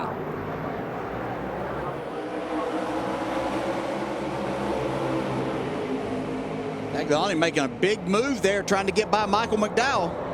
Little bit of contact, hard braking. brake smoke. Elliott Sadler's left front. There is a little bit of a rub right there. Yeah, I saw as they were going around under caution with one of our cameras that Sadler had some smoke coming from that left front. And a lot. Jones is going to get that challenge again from Tagliani. That was a really aggressive move Tagliani made on the restart after they got past the start-finish line down before turn 1. Just trying to clear Michael McDowell. Just jumped in front of him. McDowell now with Jones. Boy, you see that smoke really pouring from Elliott Sadler's car now. Talked about flat spotting a tire earlier. Here goes McDowell trying to take the second spot, and even Tagliani putting a block on. Up, there's contact. Tagliani is around. McDowell will go through. Huge run Michael McDowell had. He was protecting, that Tagliani was protecting the 20 car down into turn 5, the left-hander. Jones was still trying to make a move. It allowed Michael McDowell to get a huge run up there. And may not have wanted Tagliani to believe he could make just any move he wanted, especially after the restart. Well, anytime you can block in this series all that you want to, you just have to understand that driver that you're trying to block might not give you the room that you're anticipating and trying to block for. So Tagliani got it refired. He got off in the grass and the mud just a little bit outside of turn 6. Has fallen all the way back now to the 28th position. So Tagliani from the front to the back. McDowell, the new leader. Yeah, during all of that, Justin Marks was able to get into the second spot. Great comeback after having that pit road speeding penalty that he had. A lot of things have worked out in his favor, but he's also done an outstanding job of taking care of his equipment and driving his way back inside the top 3. Here is what happened coming up the hill out of 5. The contact already there as Tagliani tried to protect that inside preferred line. Yeah, Tagliani was just a little bit slow. This is going to show right here. You can see Michael McDowell really make a great move at that point. Tagliani had slid out a little bit. He goes to block. Michael McDowell doesn't come out of the gas. Contact's made. McDowell goes on. Clear, come on. Not sure if that was the 20 spotter saying still there for McDowell or if it was that of the 22. Certainly decisions being made in a split second right there, and it cost Tagliani. Further back, 51, 48, Clemens and Poole. That's for 10th. Yeah, Jeremy Clemens having a really nice run here today. He's been around that top 10 throughout the entire day, sitting in that 10th spot. Could be a huge day for him points-wise. So it is cleared out at the front. Elliott Sadler has to go to pit road to repair. Anything else that happens here for the lead back in the pack around pit road, you won't miss as we go NASCAR nonstop.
Got the free pass this last time.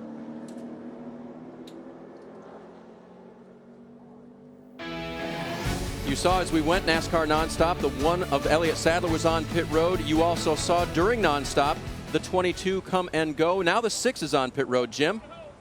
Yeah, for Bubba Wallace, that escalated very quickly. All of a sudden, a geyser of water coming out of the radiator, so they are putting water back in the 6 car. This has been a lengthy stop on pit road. You talked about Alex Tagliani. Yeah, he said he had left flat spots on the left side tires. He didn't want to hit pit road, but Greg Irwin said, you've got to. We can make this up. They went ahead and put 4 Goodyear tires on the 22 car and topped off his fuel, Ralph. This is the left front tire that came off of Elliott Sadler's car. You can see it's chewed up pretty bad. They were about a lap or 2 away from that tire letting go and him having a bad situation out on the racetrack. So they brought him in and changed that tire after that contact.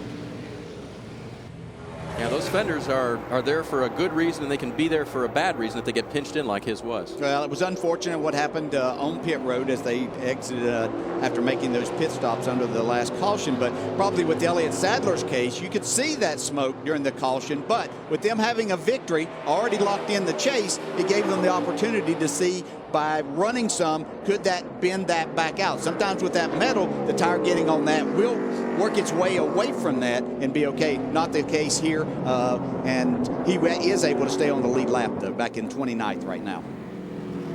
That Sadler situation up front, it's still McDowell being hunted by the 42 of Justin Marks. We got to step away again. You won't miss a thing. We'll go NASCAR nonstop again.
We welcome you back to coverage of the Road America 180, fired up by Johnsonville.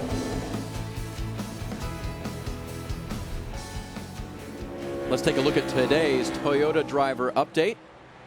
See two of them battling it out right there. Owen Kelly in the 18. Daniel Suarez, his teammate, right behind him in 4th. And Eric Jones running 6th. Jim?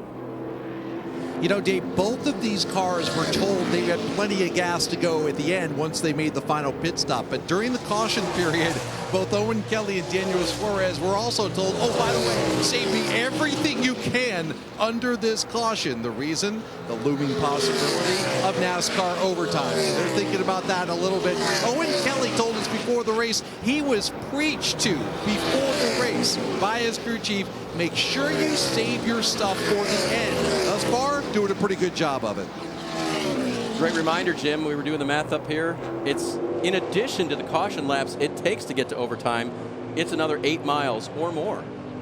Yeah, it's certainly. You see drivers all the time, and ones that are accustomed to it, it comes natural. Daniel Suarez is probably in a situation, he understands that all the time. He's saving fuel every single time. Owen Kelly, who in his second race this year, and second race in about 3 years actually, might not understand everything that he needs to do and how to go about it, and having that in his head every single time that he has that opportunity to do it. But he's doing an outstanding job driving this 18 car. A reminder, the Tasmanian is back in the States for the month of August. Really just bought a ticket back here knowing that he has done this in the past. He could do it in the future, but with no idea that Matt Tifft, the scheduled driver of the 18, was going to undergo emergency surgery and be out of this ride. And he, not under the circumstances he'd like, but gladly filling in for Matt, both at Mid-Ohio and here this weekend at Road America.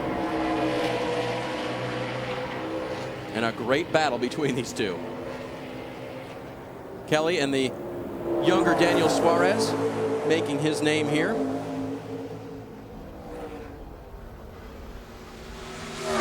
Kelly's a great story. Came over a few years back after meeting Dale Jr. down under when Jr. was down there looking at the V8 supercar scene. Became friends with Dale Jr. Ended up driving his late model and working his way up into the NASCAR ranks here. Told me, you know, if I didn't have family, business obligations, and I kind of read real life into that to go to, I'd have stayed here and tried to make it work. But got married, has a new son of 10 months right now, and happy to be doing what he does back in his native Tasmania. Glad to be back with the ability to race here for a couple of starts in the Xfinity Series. Up front, Michael McDowell trying to be consistent, DJ. Repeat, repeat, repeat. Good braking points, good shifting points, and keep Marks at bay. Yeah, and what we're seeing right now is able to just kind of continue to inch his way out in front of Justin Marks. This is what Michael McDowell said that he worked on in practice yesterday with his car. It had speed. He needed for it to have some good durability as far as that speed went, and that's showing up right now. We've seen his car be the best in these longer runs. But Justin Marks isn't getting too far away. Got him in his sights. You'll see if he catches him any closer while we go NASCAR nonstop. The battle for third will continue. You'll see everything. We'll be back in just a moment.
in nonstop. You saw the pass for third, Suarez getting around Kelly.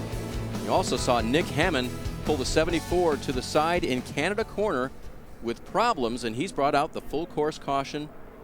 The fourth time this afternoon the yellow was waved. Couldn't quite see what it was, DJ. We wondered if maybe there was another tire down. He had issues earlier, but he rolled pretty smoothly to a stop. Yeah, it looked like he had power for a while. When first saw the car slow down, wasn't sure that he was under power and certainly wouldn't have had enough to get back, but took the option to get off the course. But that's not completely out of the way, and that's what NASCAR has to look at. While we're under caution, we're going to step away. We'll come back with more green flag action here at Road America.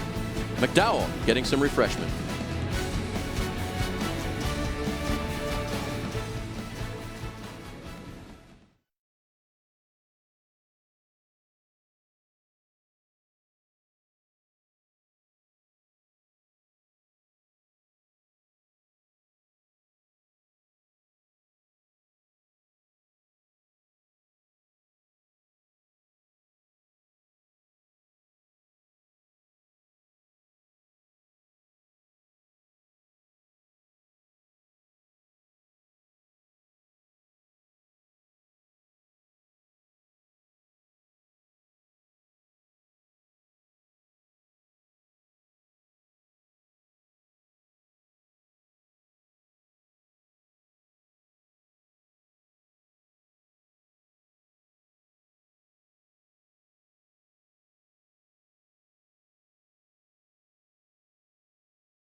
Get out the platform shoes and the bell bottoms. NASCAR is throwing it back in Darlington. Drivers embrace the spirit of the 70s for the Xfinity Series racing from Darlington next Saturday at 3 Eastern on NBC. Can't wait to see how you're doing your hair there, Dale. Yeah. Have you thought about it? There's not much to do with this hair these days, but you it gotta will have a be plan. enough to tune in just to see what Kyle Petty may wear this time around. Well, and they hand him stuff, and we get handed stuff too, so it could be a lot of fun. Kyle's been thinking about this since last September, I can tell you. He's been planning this. This will be a nonstop break as we're under caution here, but it will be our final one of the afternoon. When we come back, we'll take you to the checkered flag here at Road America.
9 laps to go at Road America, but that is 36 miles. It is far from over here. We will be with you to the checkered flag now as the cars are still circulating under caution behind the pace car. And the reason for caution, again, the stalled vehicle of Nick Hammond. It's been brought to pit road. The guys are now pushing it down pit road. Thought they had it refired, but he's not back under power. We'll see if we have any takers at this late point, DJ, and we do. Teams with sets of tires remaining, gonna put them on and see what they can do. Everyone pitted, the leaders that is, at lap 27, so they should have been good on fuel except for overtime. This will give them that assurance on fuel and give them fresher rubber. Yeah, it's going to give them fresher. And if enough cars behind them came in, I know like Elliott Sadler and Alex Tagliani, who were way back there, aren't going to have tires to put on. Parker? Brendan Gaughan is going to pit out of 5th there. A bit of confusion coming on pit road, and Justin Allgaier jumped him from 6th. They're going to do 4 Goodyear tires, Sunoco fuel. There was a lot of discussion on this team about if tires were worth it, but it seems it's the right choice for them this time. Jim? A late call to bring Eric Jones down pit road. He wants fresh rubber for this stretch run. Balance pretty good. He needs the front end to work better. Having a problem turning.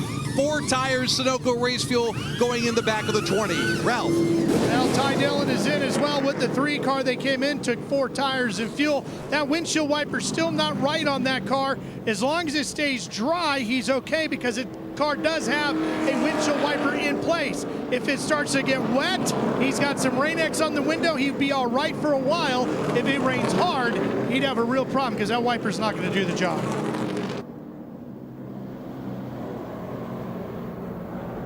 So NASCAR is telling us, by the way, as we were looking in on what happened here, there's a 62, 5th car back in line, Brendan Gaughan, and the car right behind him is Justin Allgaier. If we roll ahead, NASCAR is now telling us that Brendan waited too long to make the commitment that the 7 rolling by on the right, DJ, therefore is okay.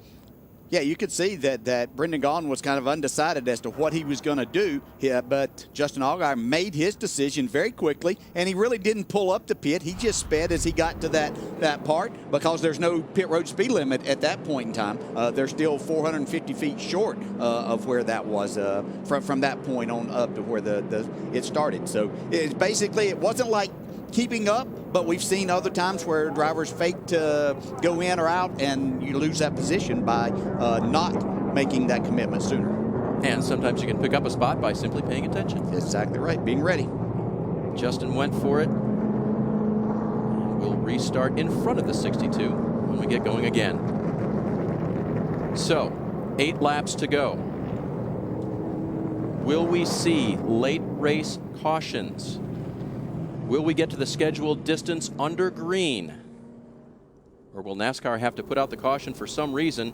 And could we push this race past the 182 miles it's scheduled for this afternoon? Ralph? Well, this is when a crew chief has to be a crew chief, a cheerleader, a psychologist, and a coach.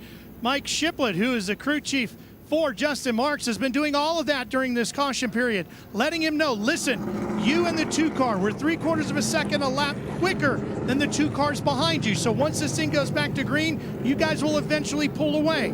Also, take note of the fact that the 2's not afraid to use the bumper here today. We've seen that. Keep that in mind. Then Justin said, I think I've got something for him. Mike said, I know you've got something for him. Let's just go get it done. He also told him, be aware that he has to fire first, meaning the 2 car, and once he does, if he spins his tires, you can blow right by him, Jim. Let's not forget about the Orange Crush right behind Justin Marks, those 2 Joe Gibbs racing cars. How about that battle between Daniel Suarez and Owen Kelly? Suarez was trying to pass him forever. He said he was better than the 18 on entry, but he was getting killed on exit. So his spotter had him back up the entry. DJ, you could tell us what that means, but that was the key of the 19 getting past the 18. Meanwhile, Owen Kelly has been told to simply save your stuff, cool everything off for this final run. Yeah, and that's basically what road racers do, good road racers do, is you don't charge the corner as hard to where you can roll the corner, but you got to get back to the gas, and that's where you make passes on the exit of the corner. So a nice adjustment by Daniel Suarez to make that happen. Take a look at the chase standings as they run before we go green here. Look at Jeremy Clements, now just 18 points behind. He was 22 to start the day. He will restart the race in the 5th position. The 4 of Ross Chastain has had troubles, is off the track, and he's now 39 points behind. Ryan Sieg hanging on in the 39 car. Yeah, Ryan Sieg decided to stay out here. He really hasn't run up in the top 15 much today, but they've come from the rear. But Jeremy Clements has run in the top 10. He had run past his way all the way up to 8th, decided to stay out here. We'll see if he can hang on to that 5th spot. It'll be a huge day for this team. Jeremy told me he does a lot of iRacing, especially when it comes to the road courses, memorizing the corners, memorizing the shifting and braking points. And he also closes his eyes and sees the track before he goes out for practice or qualifying. Better keep him wide open right now, GJ, because this is going to be an exciting restart. Yeah, it is going to be exciting. Now, Justin Mark has a decision to make. If he and the 2 decide to race hard door to door, that's going to open things up for Daniel Suarez to possibly put him in a 3-wide situation. Some cars came to pit road. That mixed things up. Some cars stayed out, including the 2, Michael McDowell, the leader, and the 42 of Justin Marks, as they head back to resume the race here at the Road America Road Course. Suarez wanting to go. Into the restart zone goes McDowell. He fires off. It's a good restart for Michael. Not a good restart for Justin Marks. He really got Michael McDowell slowed that down and really had him off his rhythm. He's lost 2, maybe even 3 spots here. Suarez now into 2nd, Clements into 3rd. NASCAR is reviewing the restart.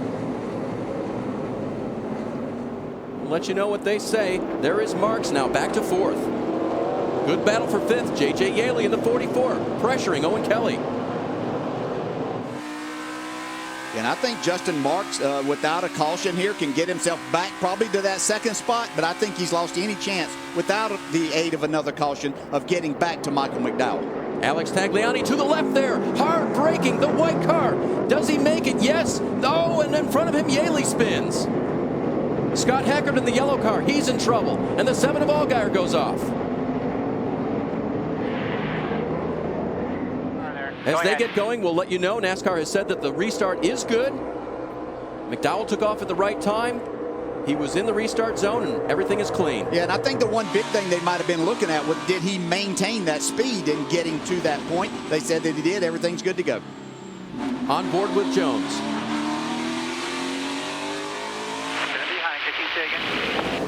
Kenny Habul and Ty Dillon and a 3rd car there, all off track.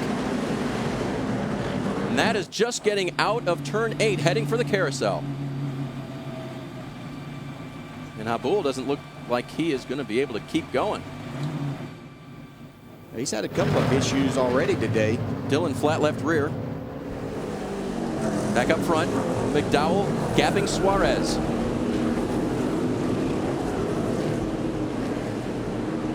Yeah, this is now Michael McDowell's race, just to hang on, get the job done, get that victory. That's what he came here for. As I was talking to him yesterday, I said, you know, the last few weeks have been good for your Sprint Cup effort.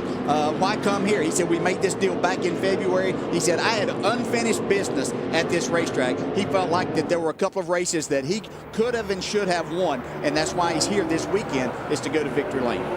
Michael McDowell, the only Sprint Cup driver doing double duty. Jeremy Clements trying to block Justin Marks. Marks to the right is going to brake hard and get through. Yeah, that's a good solid move by Jeremy Clements right there. There's no reason to press the issue. He's having a solid points day, just what he needs to get back in this opportunity to be a part of the chase. There's Ty Dillon slowly going around the track now. We know he has a tire going down. Here's what happened between Ty and the 88 of Kenny Habul, and maybe the 48 of Brennan Poole. That was pretty tight through there. Yeah, trying to make it 3 wide through there is not going to work very few, if any, times. Clear right. Oh. I don't know. I'm going to put more of that on Kenny there. He was carrying a lot of speed. That's the pretty quick downhill to turn 8 and then a hard left-hander. He was trying to make 8 tires work better than 4 there.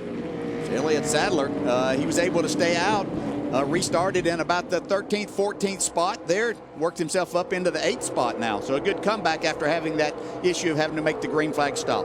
Alon Day trying to keep Brennan Poole from 13th. He won't be able to do it. The 48 goes by. And Ryan Reed gets around Blake Cook for 9th. Yeah, Ryan Reed took the opportunity to make a pit stop, get 4 tires on that 16 car, trying to make his way forward up inside the top 10 now. McDowell through the very fast kink, heading down toward the end of a lap. And Suarez now a bit further back to him. Yeah, and for a good road racer like Michael McDowell, you don't even look in the mirror now. You're not concerned. If you do your job, they can't catch you. So it's just looking out the front, making sure that you hit your mark, don't overdrive any corners, don't get yourself in a wheel hop situation. Michael, as a youngster, a BMX rider, and then into go-karts, open wheel racing cars, and made the transition to stock cars a little while later, and has made it stick. Sam Hornish, by the way, qualified and practiced his Sprint Cup car over at Michigan International. And then he'll head over tomorrow to drive it. He'll have to start from the back, and that should be fun to watch as well. Debris on the racetrack, and the caution has come out again. This brings Alex Tagliani into the mix here. He's in the 6th spot right now. Tag had made a few passes since the resumption of the race. Should be quick. And looking better shape now. If you weren't with us earlier, had the lead, then had some contact from Michael McDowell, and you see the damage to the left rear there. He's had some contact most of the afternoon. Remember, one of the things he told us, DJ, was he's been watching the races, felt like maybe he understood a little bit more about how to race in NASCAR, got pushed around a little bit earlier. See if he can return the favor a little bit here at the end. I'm sure he's going to be quite aggressive when this goes back green, trying to get his way to the front. Parker, some teams have fresher tires than others here. You see Brendan Gaughan, who got up to 7th after pitting out of 5th under that last caution. There was a lot of discussion amongst his team and his crew chief, Shane Wilson, as if tires were worth enough, if they could get back to their previous position. But now with this caution, this is exactly what they wanted to happen with these new tires. They gained the positions on track, and the field is tightened back up. They're going to have 10 lap better tires than the leaders here after this caution. Jim? You know, Parker, Alex Tagliani has 3 lap fresher tires than the cars he is chasing right now. But the cautions are the last thing that Tag wants to see. He said, oh no, when that caution came out, we heard Greg Irwin, the interim crew chief, say that, hey, you know what, it's going to be a quick caution, but Alex Tagliani is simply running out of laps right now, Ralph.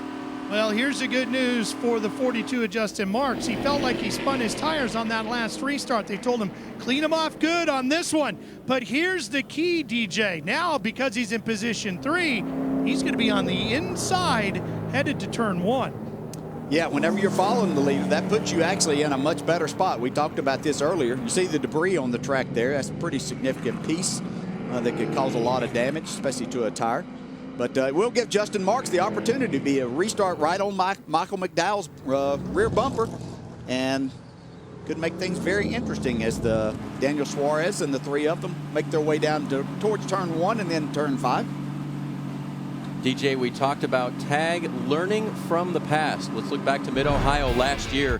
Dominated the race in the afternoon, but in the final corner, gave up a little bit too much to Regan Smith. Yeah, you know, in the end, this is where he gave up the most, and I think looked in the mirror, overshot the corner, gave Regan Smith the opportunity to get there. But there were a couple of other corners before that where he was probably a little more conservative than what he had been throughout the day. That allowed Regan to even close up to have the opportunity to get to his rear bumper there. So those are things that you learn as a driver. And when you don't do this very often, you don't know exactly who you're racing against all the time and to what measures they may go. He understands in stock car racing and NASCAR racing now, on the last lap, and especially you get to the last corners, a lot of things could happen. People are willing to move you out of the way. I think he's probably going to use his front bumper as he tries to make his way to the front here. And Regan Smith, unapologetic, right? It was there. I went for it. I won the race.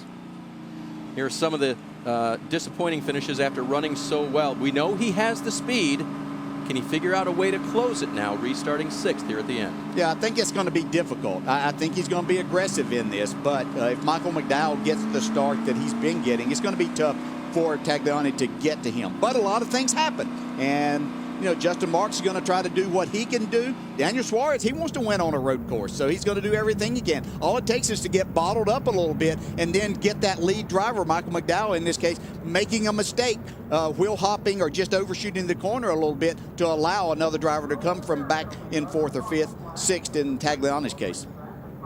DJ watching the cars parade by here under caution and getting back to the 13th place car. Nice settling in run for Ryan Sieg. Can he keep it there? Wow, he's done what a tremendous job.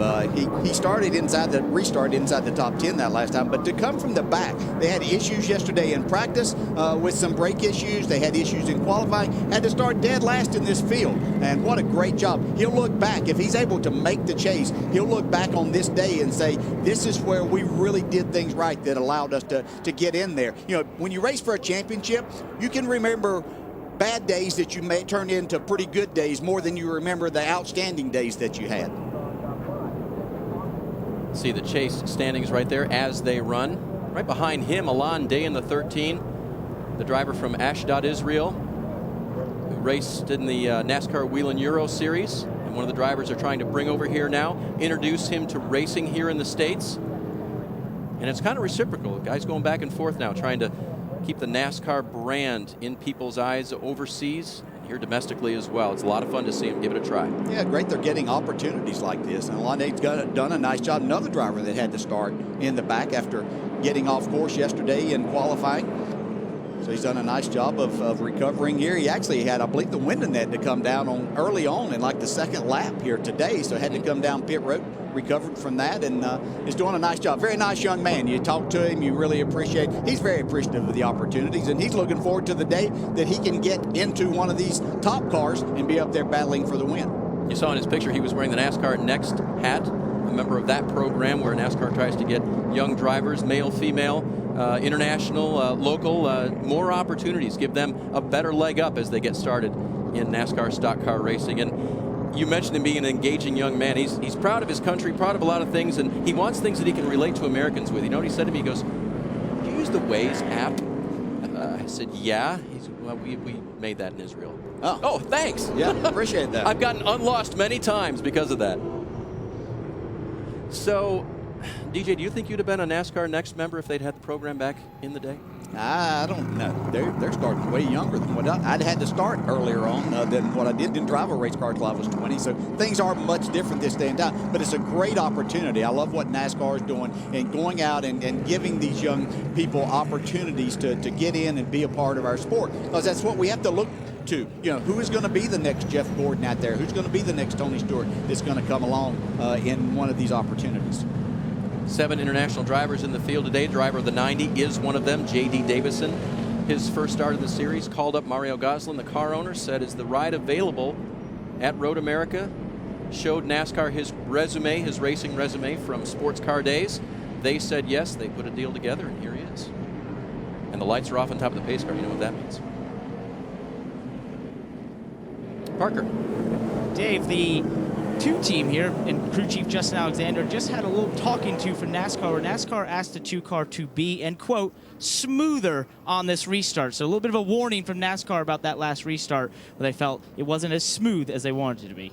So, Parker, good point. It was called good, but came with a warning. Well, obviously, they looked at it right from the very beginning. And again, I think that was the situation that before he actually took off, he may have slowed the field down a little bit more than what NASCAR wanted to see. I don't think that it got out of the framework of what NASCAR will allow a driver to do. But they just want him to be a little more constant with that speed and give everyone a fair opportunity. As a leader, you're not really worried about it being fair to the others. You want to make sure that when you get down to turn 1, you're still the leader. So do things as you want. It's in his control to do the right thing here. But he knows now NASCAR is watching, so we'll see what happens.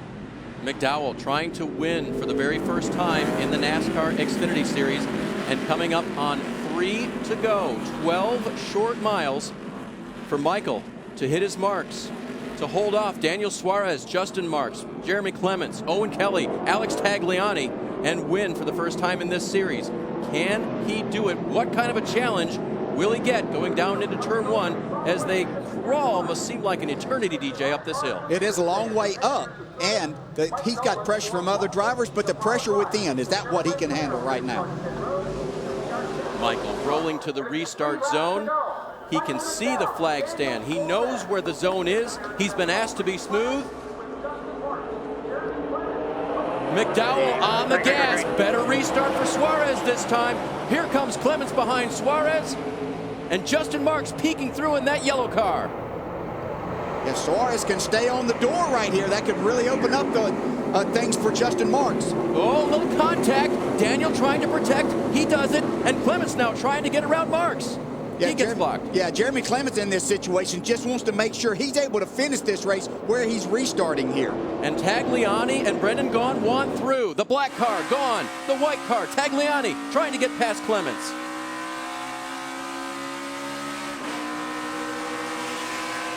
High gear, downhill, heavy braking. You see that wiggle from Suarez. And behind him, they're collecting. And Gaughan gets contact from Tagliani. They make it through, but Tagliani had to check up, and he gets passed by 2 cars. Yeah, Brandon Jones back here with some contact, gets spun around. So Tagliani lost spots, and now he's off the track. Alex with trouble coming down to turn 8. Lost it in turn 6. So much action going on. Here comes Brendan Gaughan. He's trying to get fit from Clements. Yeah, Clements was able, whenever they had that contact back in turn 5, he just smoothly went through there, picked up a couple of spots, doing the smart thing right here. He knows that the 62 of Brendan Gaughan has fresher tires. Settle in, get this good finish that he's worked hard for all day. Top 5 move for Gaughan. McDowell now spreading the gap between himself and Daniel Suarez. Such a good restart for Suarez. I thought he was going to have a challenge for him right there at the start, DJ. Boy, he did a great job of staying on the door, but Michael McDowell really drove his car off into turn 1, was able to do it under control and put a little bit of distance. Now he's able to just run the race that he wants to with a little bit of distance between he and Daniel Suarez. Brendan Gaughan through to 4th. How much more does he have? The driver from Las Vegas who has so much fun in this series and had his first career victory right here. Yeah, we saw him make a huge charge when he got his win here back in 2014. He's got fresher tires. We know that means a lot. Is it enough that he can get up and challenge Michael McDowell, though? Brennan Poole has 6th place. Sadler, Clements, and Justin Allgaier right with him.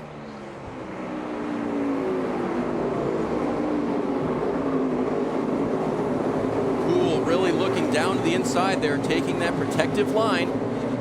Everybody's through cleanly. Yeah, and Jeremy Clements losing a lot of spots here, but he's got a lot more laps on his tires than these cars that he's battling with right now. So that's costing him valuable spots and points towards his bid to get inside that top 12 of the chase. And we've talked about Jeremy before. It's a small family operation. His dad, Tony, builds and maintains the motors.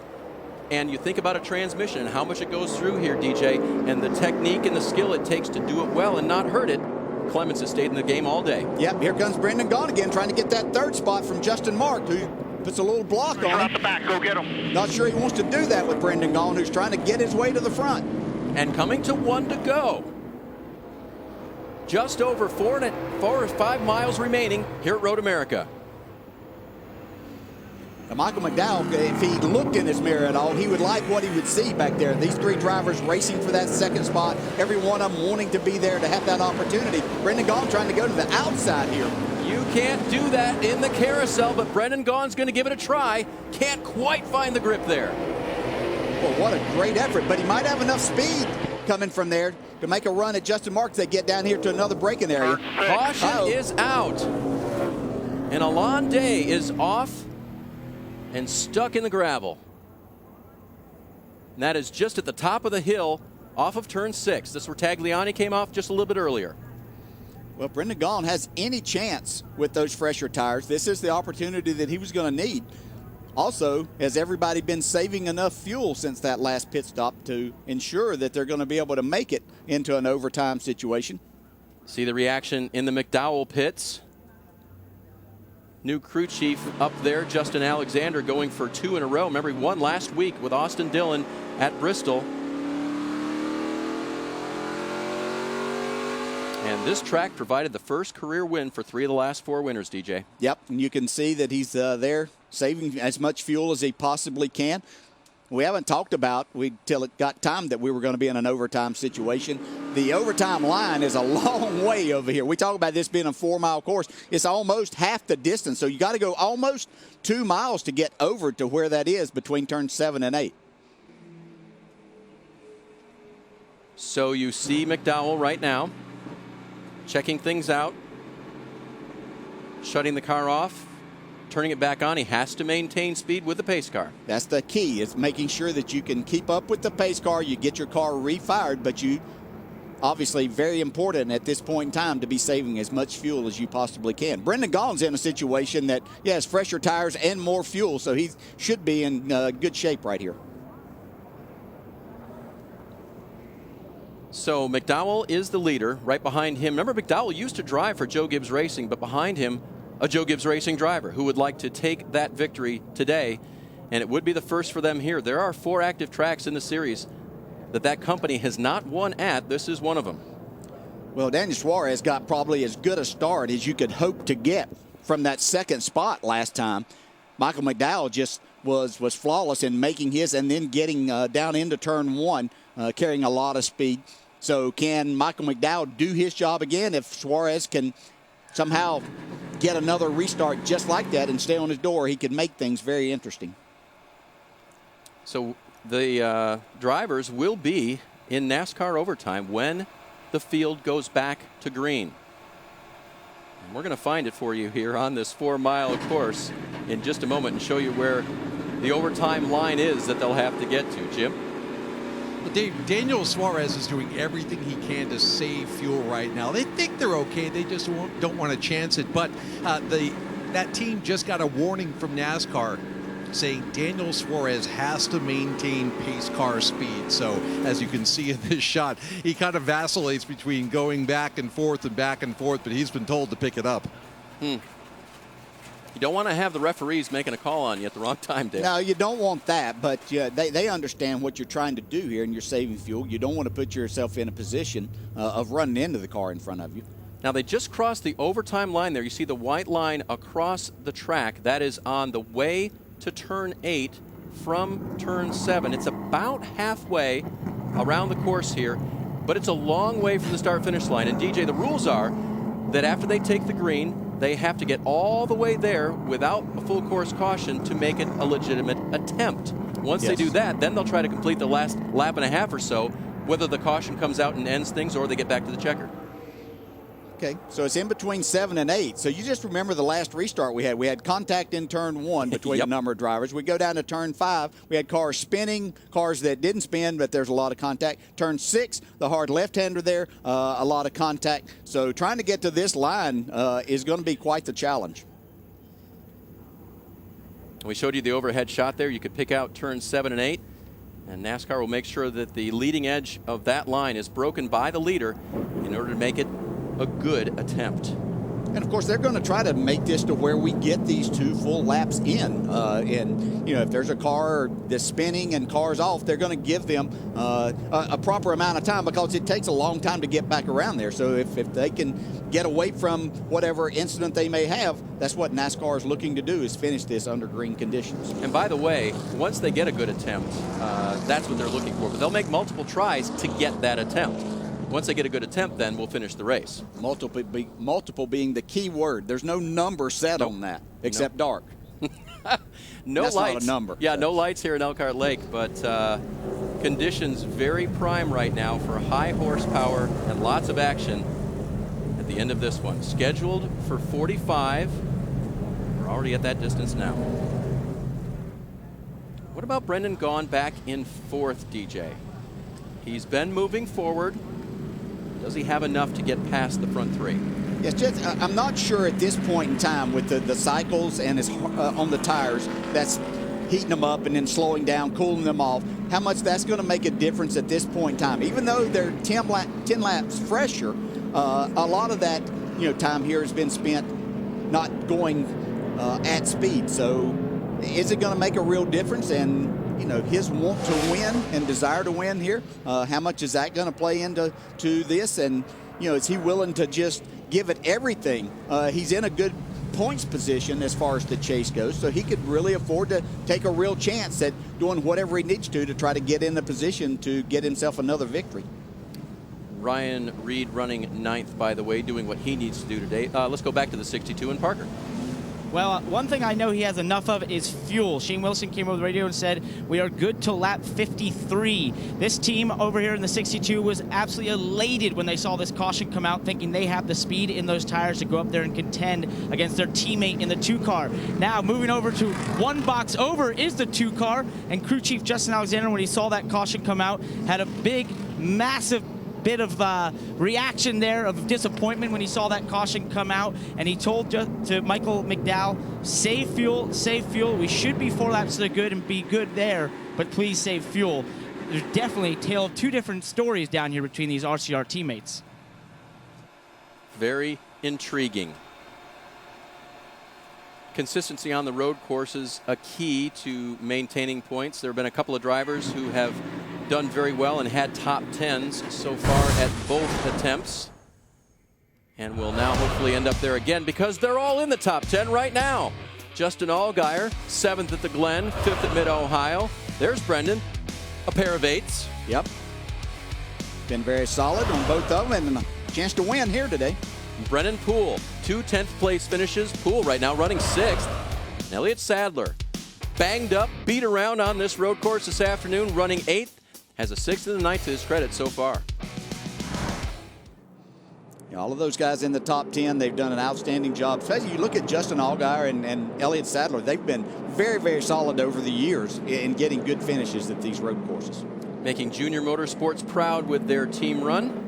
Another driver having some success here today, too.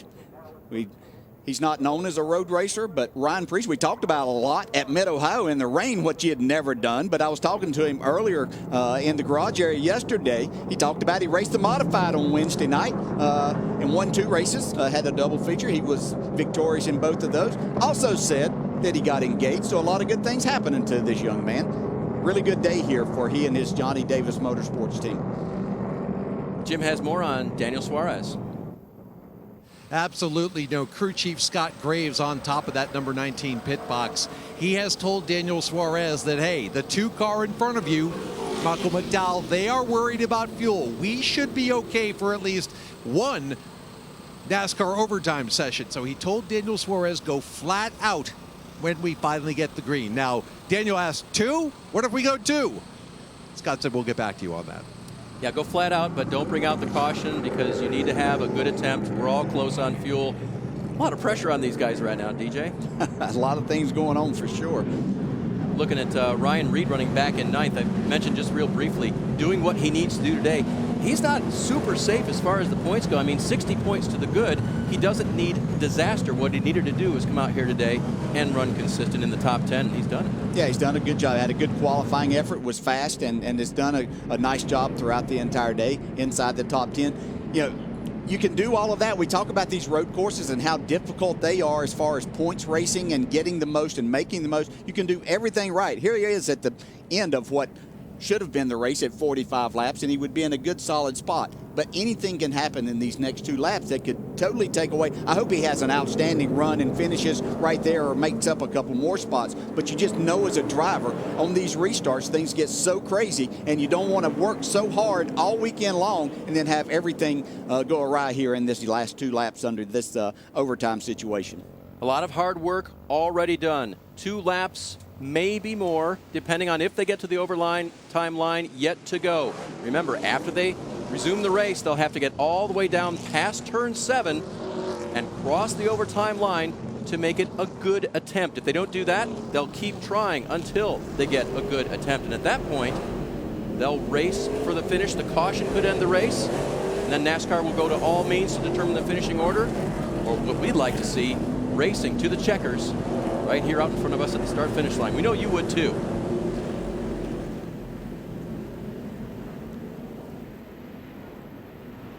Suarez now cleaning his tires in the orange 19. Michael McDowell in the 2 will have control of the field. Restart zone is up before the start-finish line.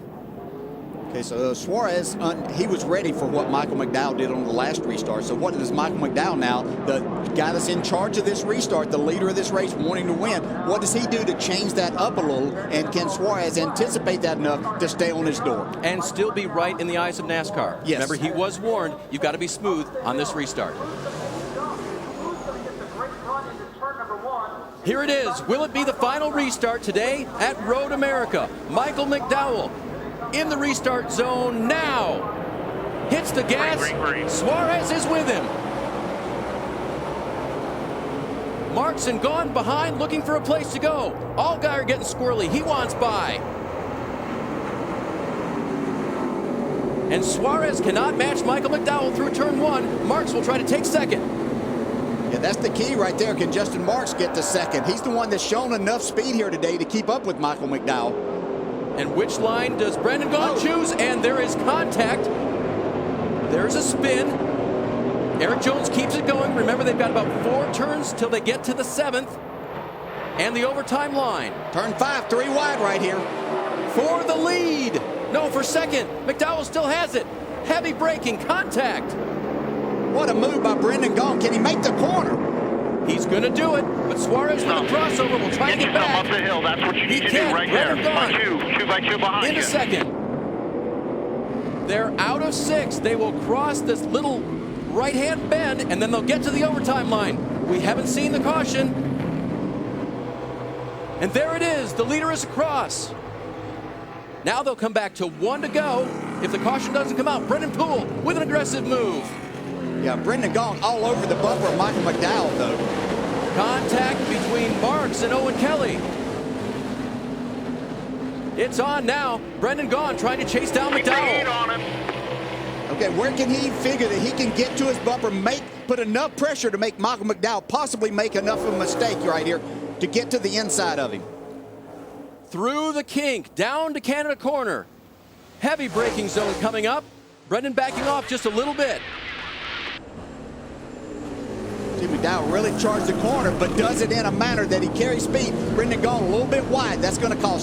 Great rolling speed right there by Michael McDowell. Gives him a little bit more of a gap over second place.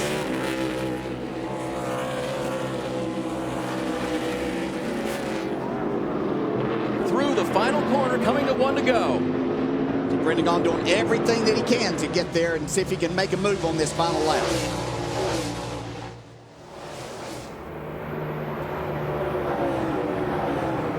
This is the Credit One Bank, 1 to go. McDowell now several car lengths over Brendan Gaughan. Suarez now getting heat from Brendan Poole. Who knew? Brendan Poole with those fresher tires also. He's made the most of those. He was sitting outside the top 10 2 restarts ago. Done a great job to get himself up to the 4th spot. Little contact back here. Ryan Reed going for more. Marks getting contact from Kelly. They're off in the sand trap. Can they keep it rolling? Coming to the checkers, though. Yeah, I think even with him stuck there, that NASCAR will allow this. That's a long way away from the start-finish line. NASCAR's going to let this play out if they can. Brendan Gaughan right there once again. Closing in on Michael McDowell down in turn 5. Good exit for both. Up the hill, hard lander. Hard left-hander in 6. Dowell's going to have to be perfect right here. You don't want to give Brendan Gaughan the opportunity to get to your rear bumper or quarter panel in this situation. Don't let him think he has a shot, but Brendan thinks he does. Looks to the inside. McDowell shuts the door. Remember, everyone's a little tight on fuel as well. With the pickups in the fuel cell, pick up everything. Brendan Gaughan needs to hang with him if he can. Michael McDowell doing a great job through the carousel right here, getting off that corner. A lot of speed through there. Nice exit. Both very brave through the kink. Using the runoff on the exit. And down to Canada corner one final time. Another high braking area here. See if Brendan Gaughan, this is where he lost some time last time. Michael McDowell really smooth through this part. Both just on the edge of adhesion there. You hear the tires chirping. Getting all they can. 2 corners left for McDowell. Get him in 14. That is 14 there. Will McDowell hit it well? He does. He He's not going to get him. Michael McDowell, a bridesmaid so many times, will be the winner today at Road America.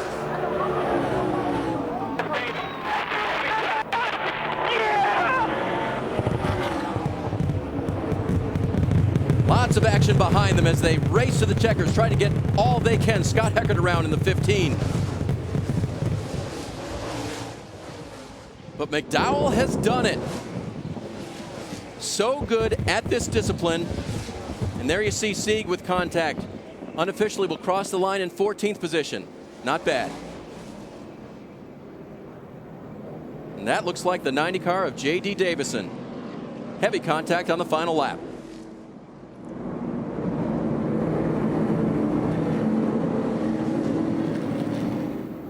What a race. What an accomplishment for that man. Look at that.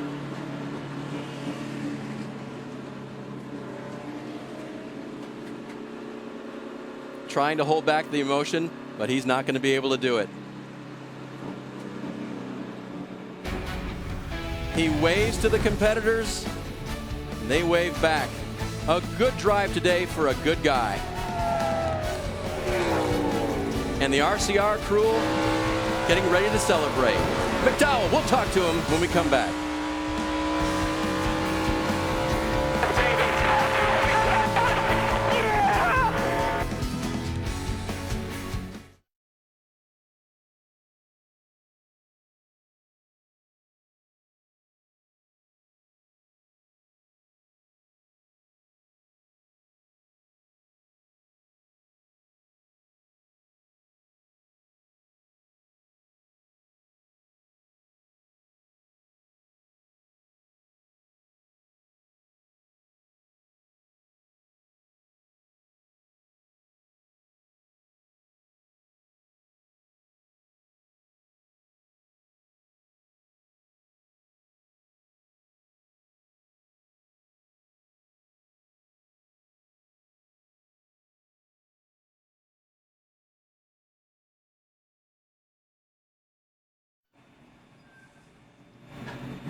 "94 times Michael McDowell has entered an Xfinity Series race.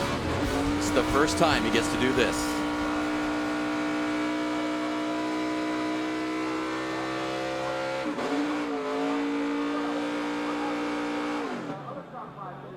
Yeah, obscure that view.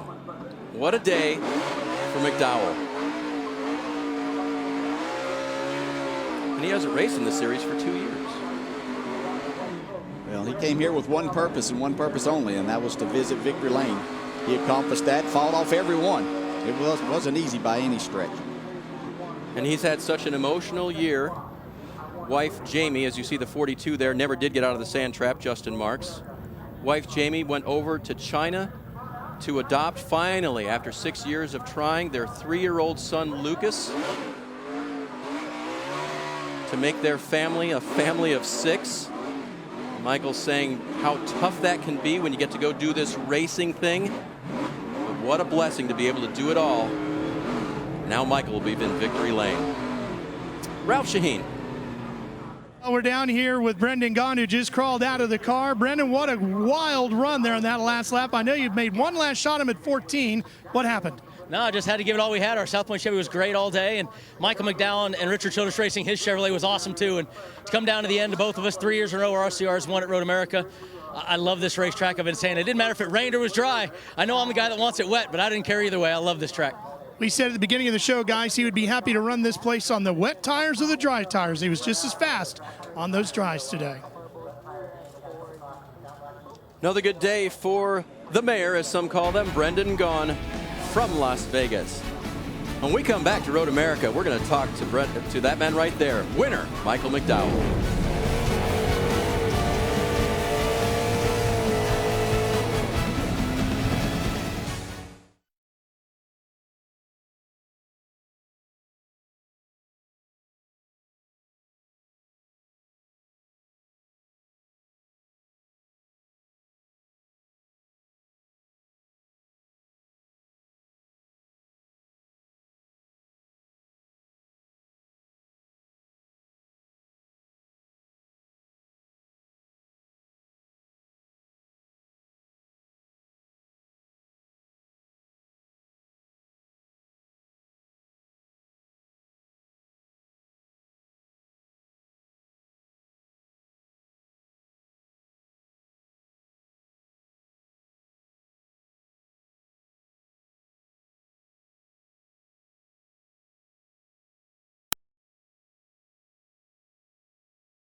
at you. Yep, we're back. On air, on air, on air. Yes, sir. We need to try to. Can we get it back up just a little bit, Chief? More often, because if not, it's pretty sad. Let's check in with them, Jerry. Right, I'm sitting beside Ryan Reed, and he comes home in fifth position. The left side of his race car is torn up, but he's happy to correct. There's the new victory lane at Road America inside the track. And Michael McDowell out of the car and visiting for the first time in his career. Let's go to Parker. Absolute elation down here for Mike McDowell. Michael, it's been 297 starts across all 3 National Series in NASCAR, and finally a winner in NASCAR. What does this mean to you? Oh, it's just huge. You know, I'm so thankful, very blessed. Thank God first and foremost. RCR, Ream, the Chevrolet was super fast. I got to thank all my guys back at Michigan, too, Circle Sport Levine Family Racing, for letting me be here. They know how bad I wanted this victory at Road America. So thankful to do it. Justin Alexander, all the guys called the right shots. I had track position there at the end when we needed it. Man, this ECR Chevy was on rails. It was awesome. Michael, you had to hold off your teammate there, Brendan Gaughan, who was coming hard with newer tires. How did you hold him off, and did you know you had the speed to the end? Well, we definitely had speed, but Brendan had new tires, and he was obviously fast. And he raced me hard. He did a great job. He had an opportunity to get to my bumper there, and I drove it in as hard as I could. Hopefully he wouldn't get there. So thankful to get to the victory lane, and can't wait to get to Michigan. Michael McDowell is your winner at Road America. Dave? Huge, Parker, just huge. See, he gets a big hug there from Blake Cook, who, by the way, is affected by the chase standings. Michael's victory will not affect that here, DJ. But look what Blake did, added to his benefit over there in 11th place, now 23 ahead of the cut line. Yeah, able to do that. Ryan Sieg able to make things happen there enough. You can see Dakota Armstrong move up into that 13th spot. Jeremy Clements, unfortunately, after that last restart, fell back and finished 25th. You talked about it. A lot can happen in the final laps, a lot good, a lot bad, and it bit Jeremy after a strong run here this afternoon. Victory lane for that man, Michael McDowell, and what a day it was, DJ. Yeah, he did a great job all day long. He was patient when he needed to be. When he wasn't the leader, he let the race come to him. He worked on his car yesterday, had the best car, and he showed what a great road racer he is here today. A lot of action on track, but a very, very deserving winner after a hard run here today. For Ralph Shaheen and Jim Noble, Parker Kligerman down on pit road, my partner right here, Dale Jarrett, I'm Dave Burns saying thank you so much for joining us here today on NBC. A great road race, a great victory. Your winner, Michael McDowell.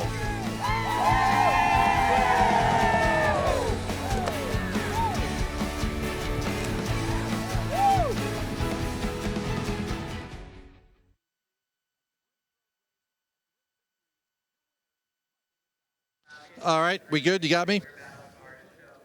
Okay.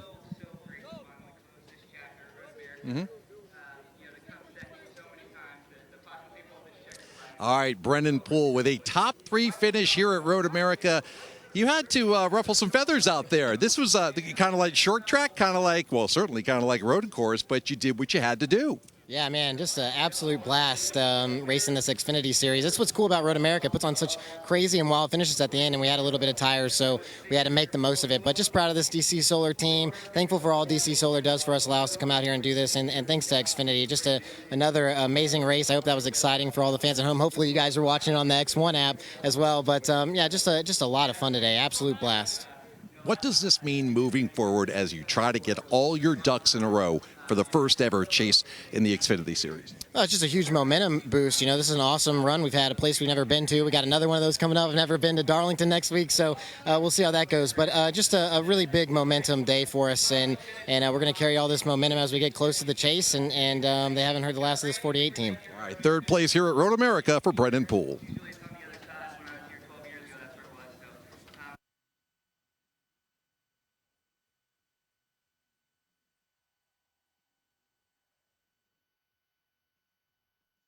Today's trophy is Ralphie Chair from Johnsonville.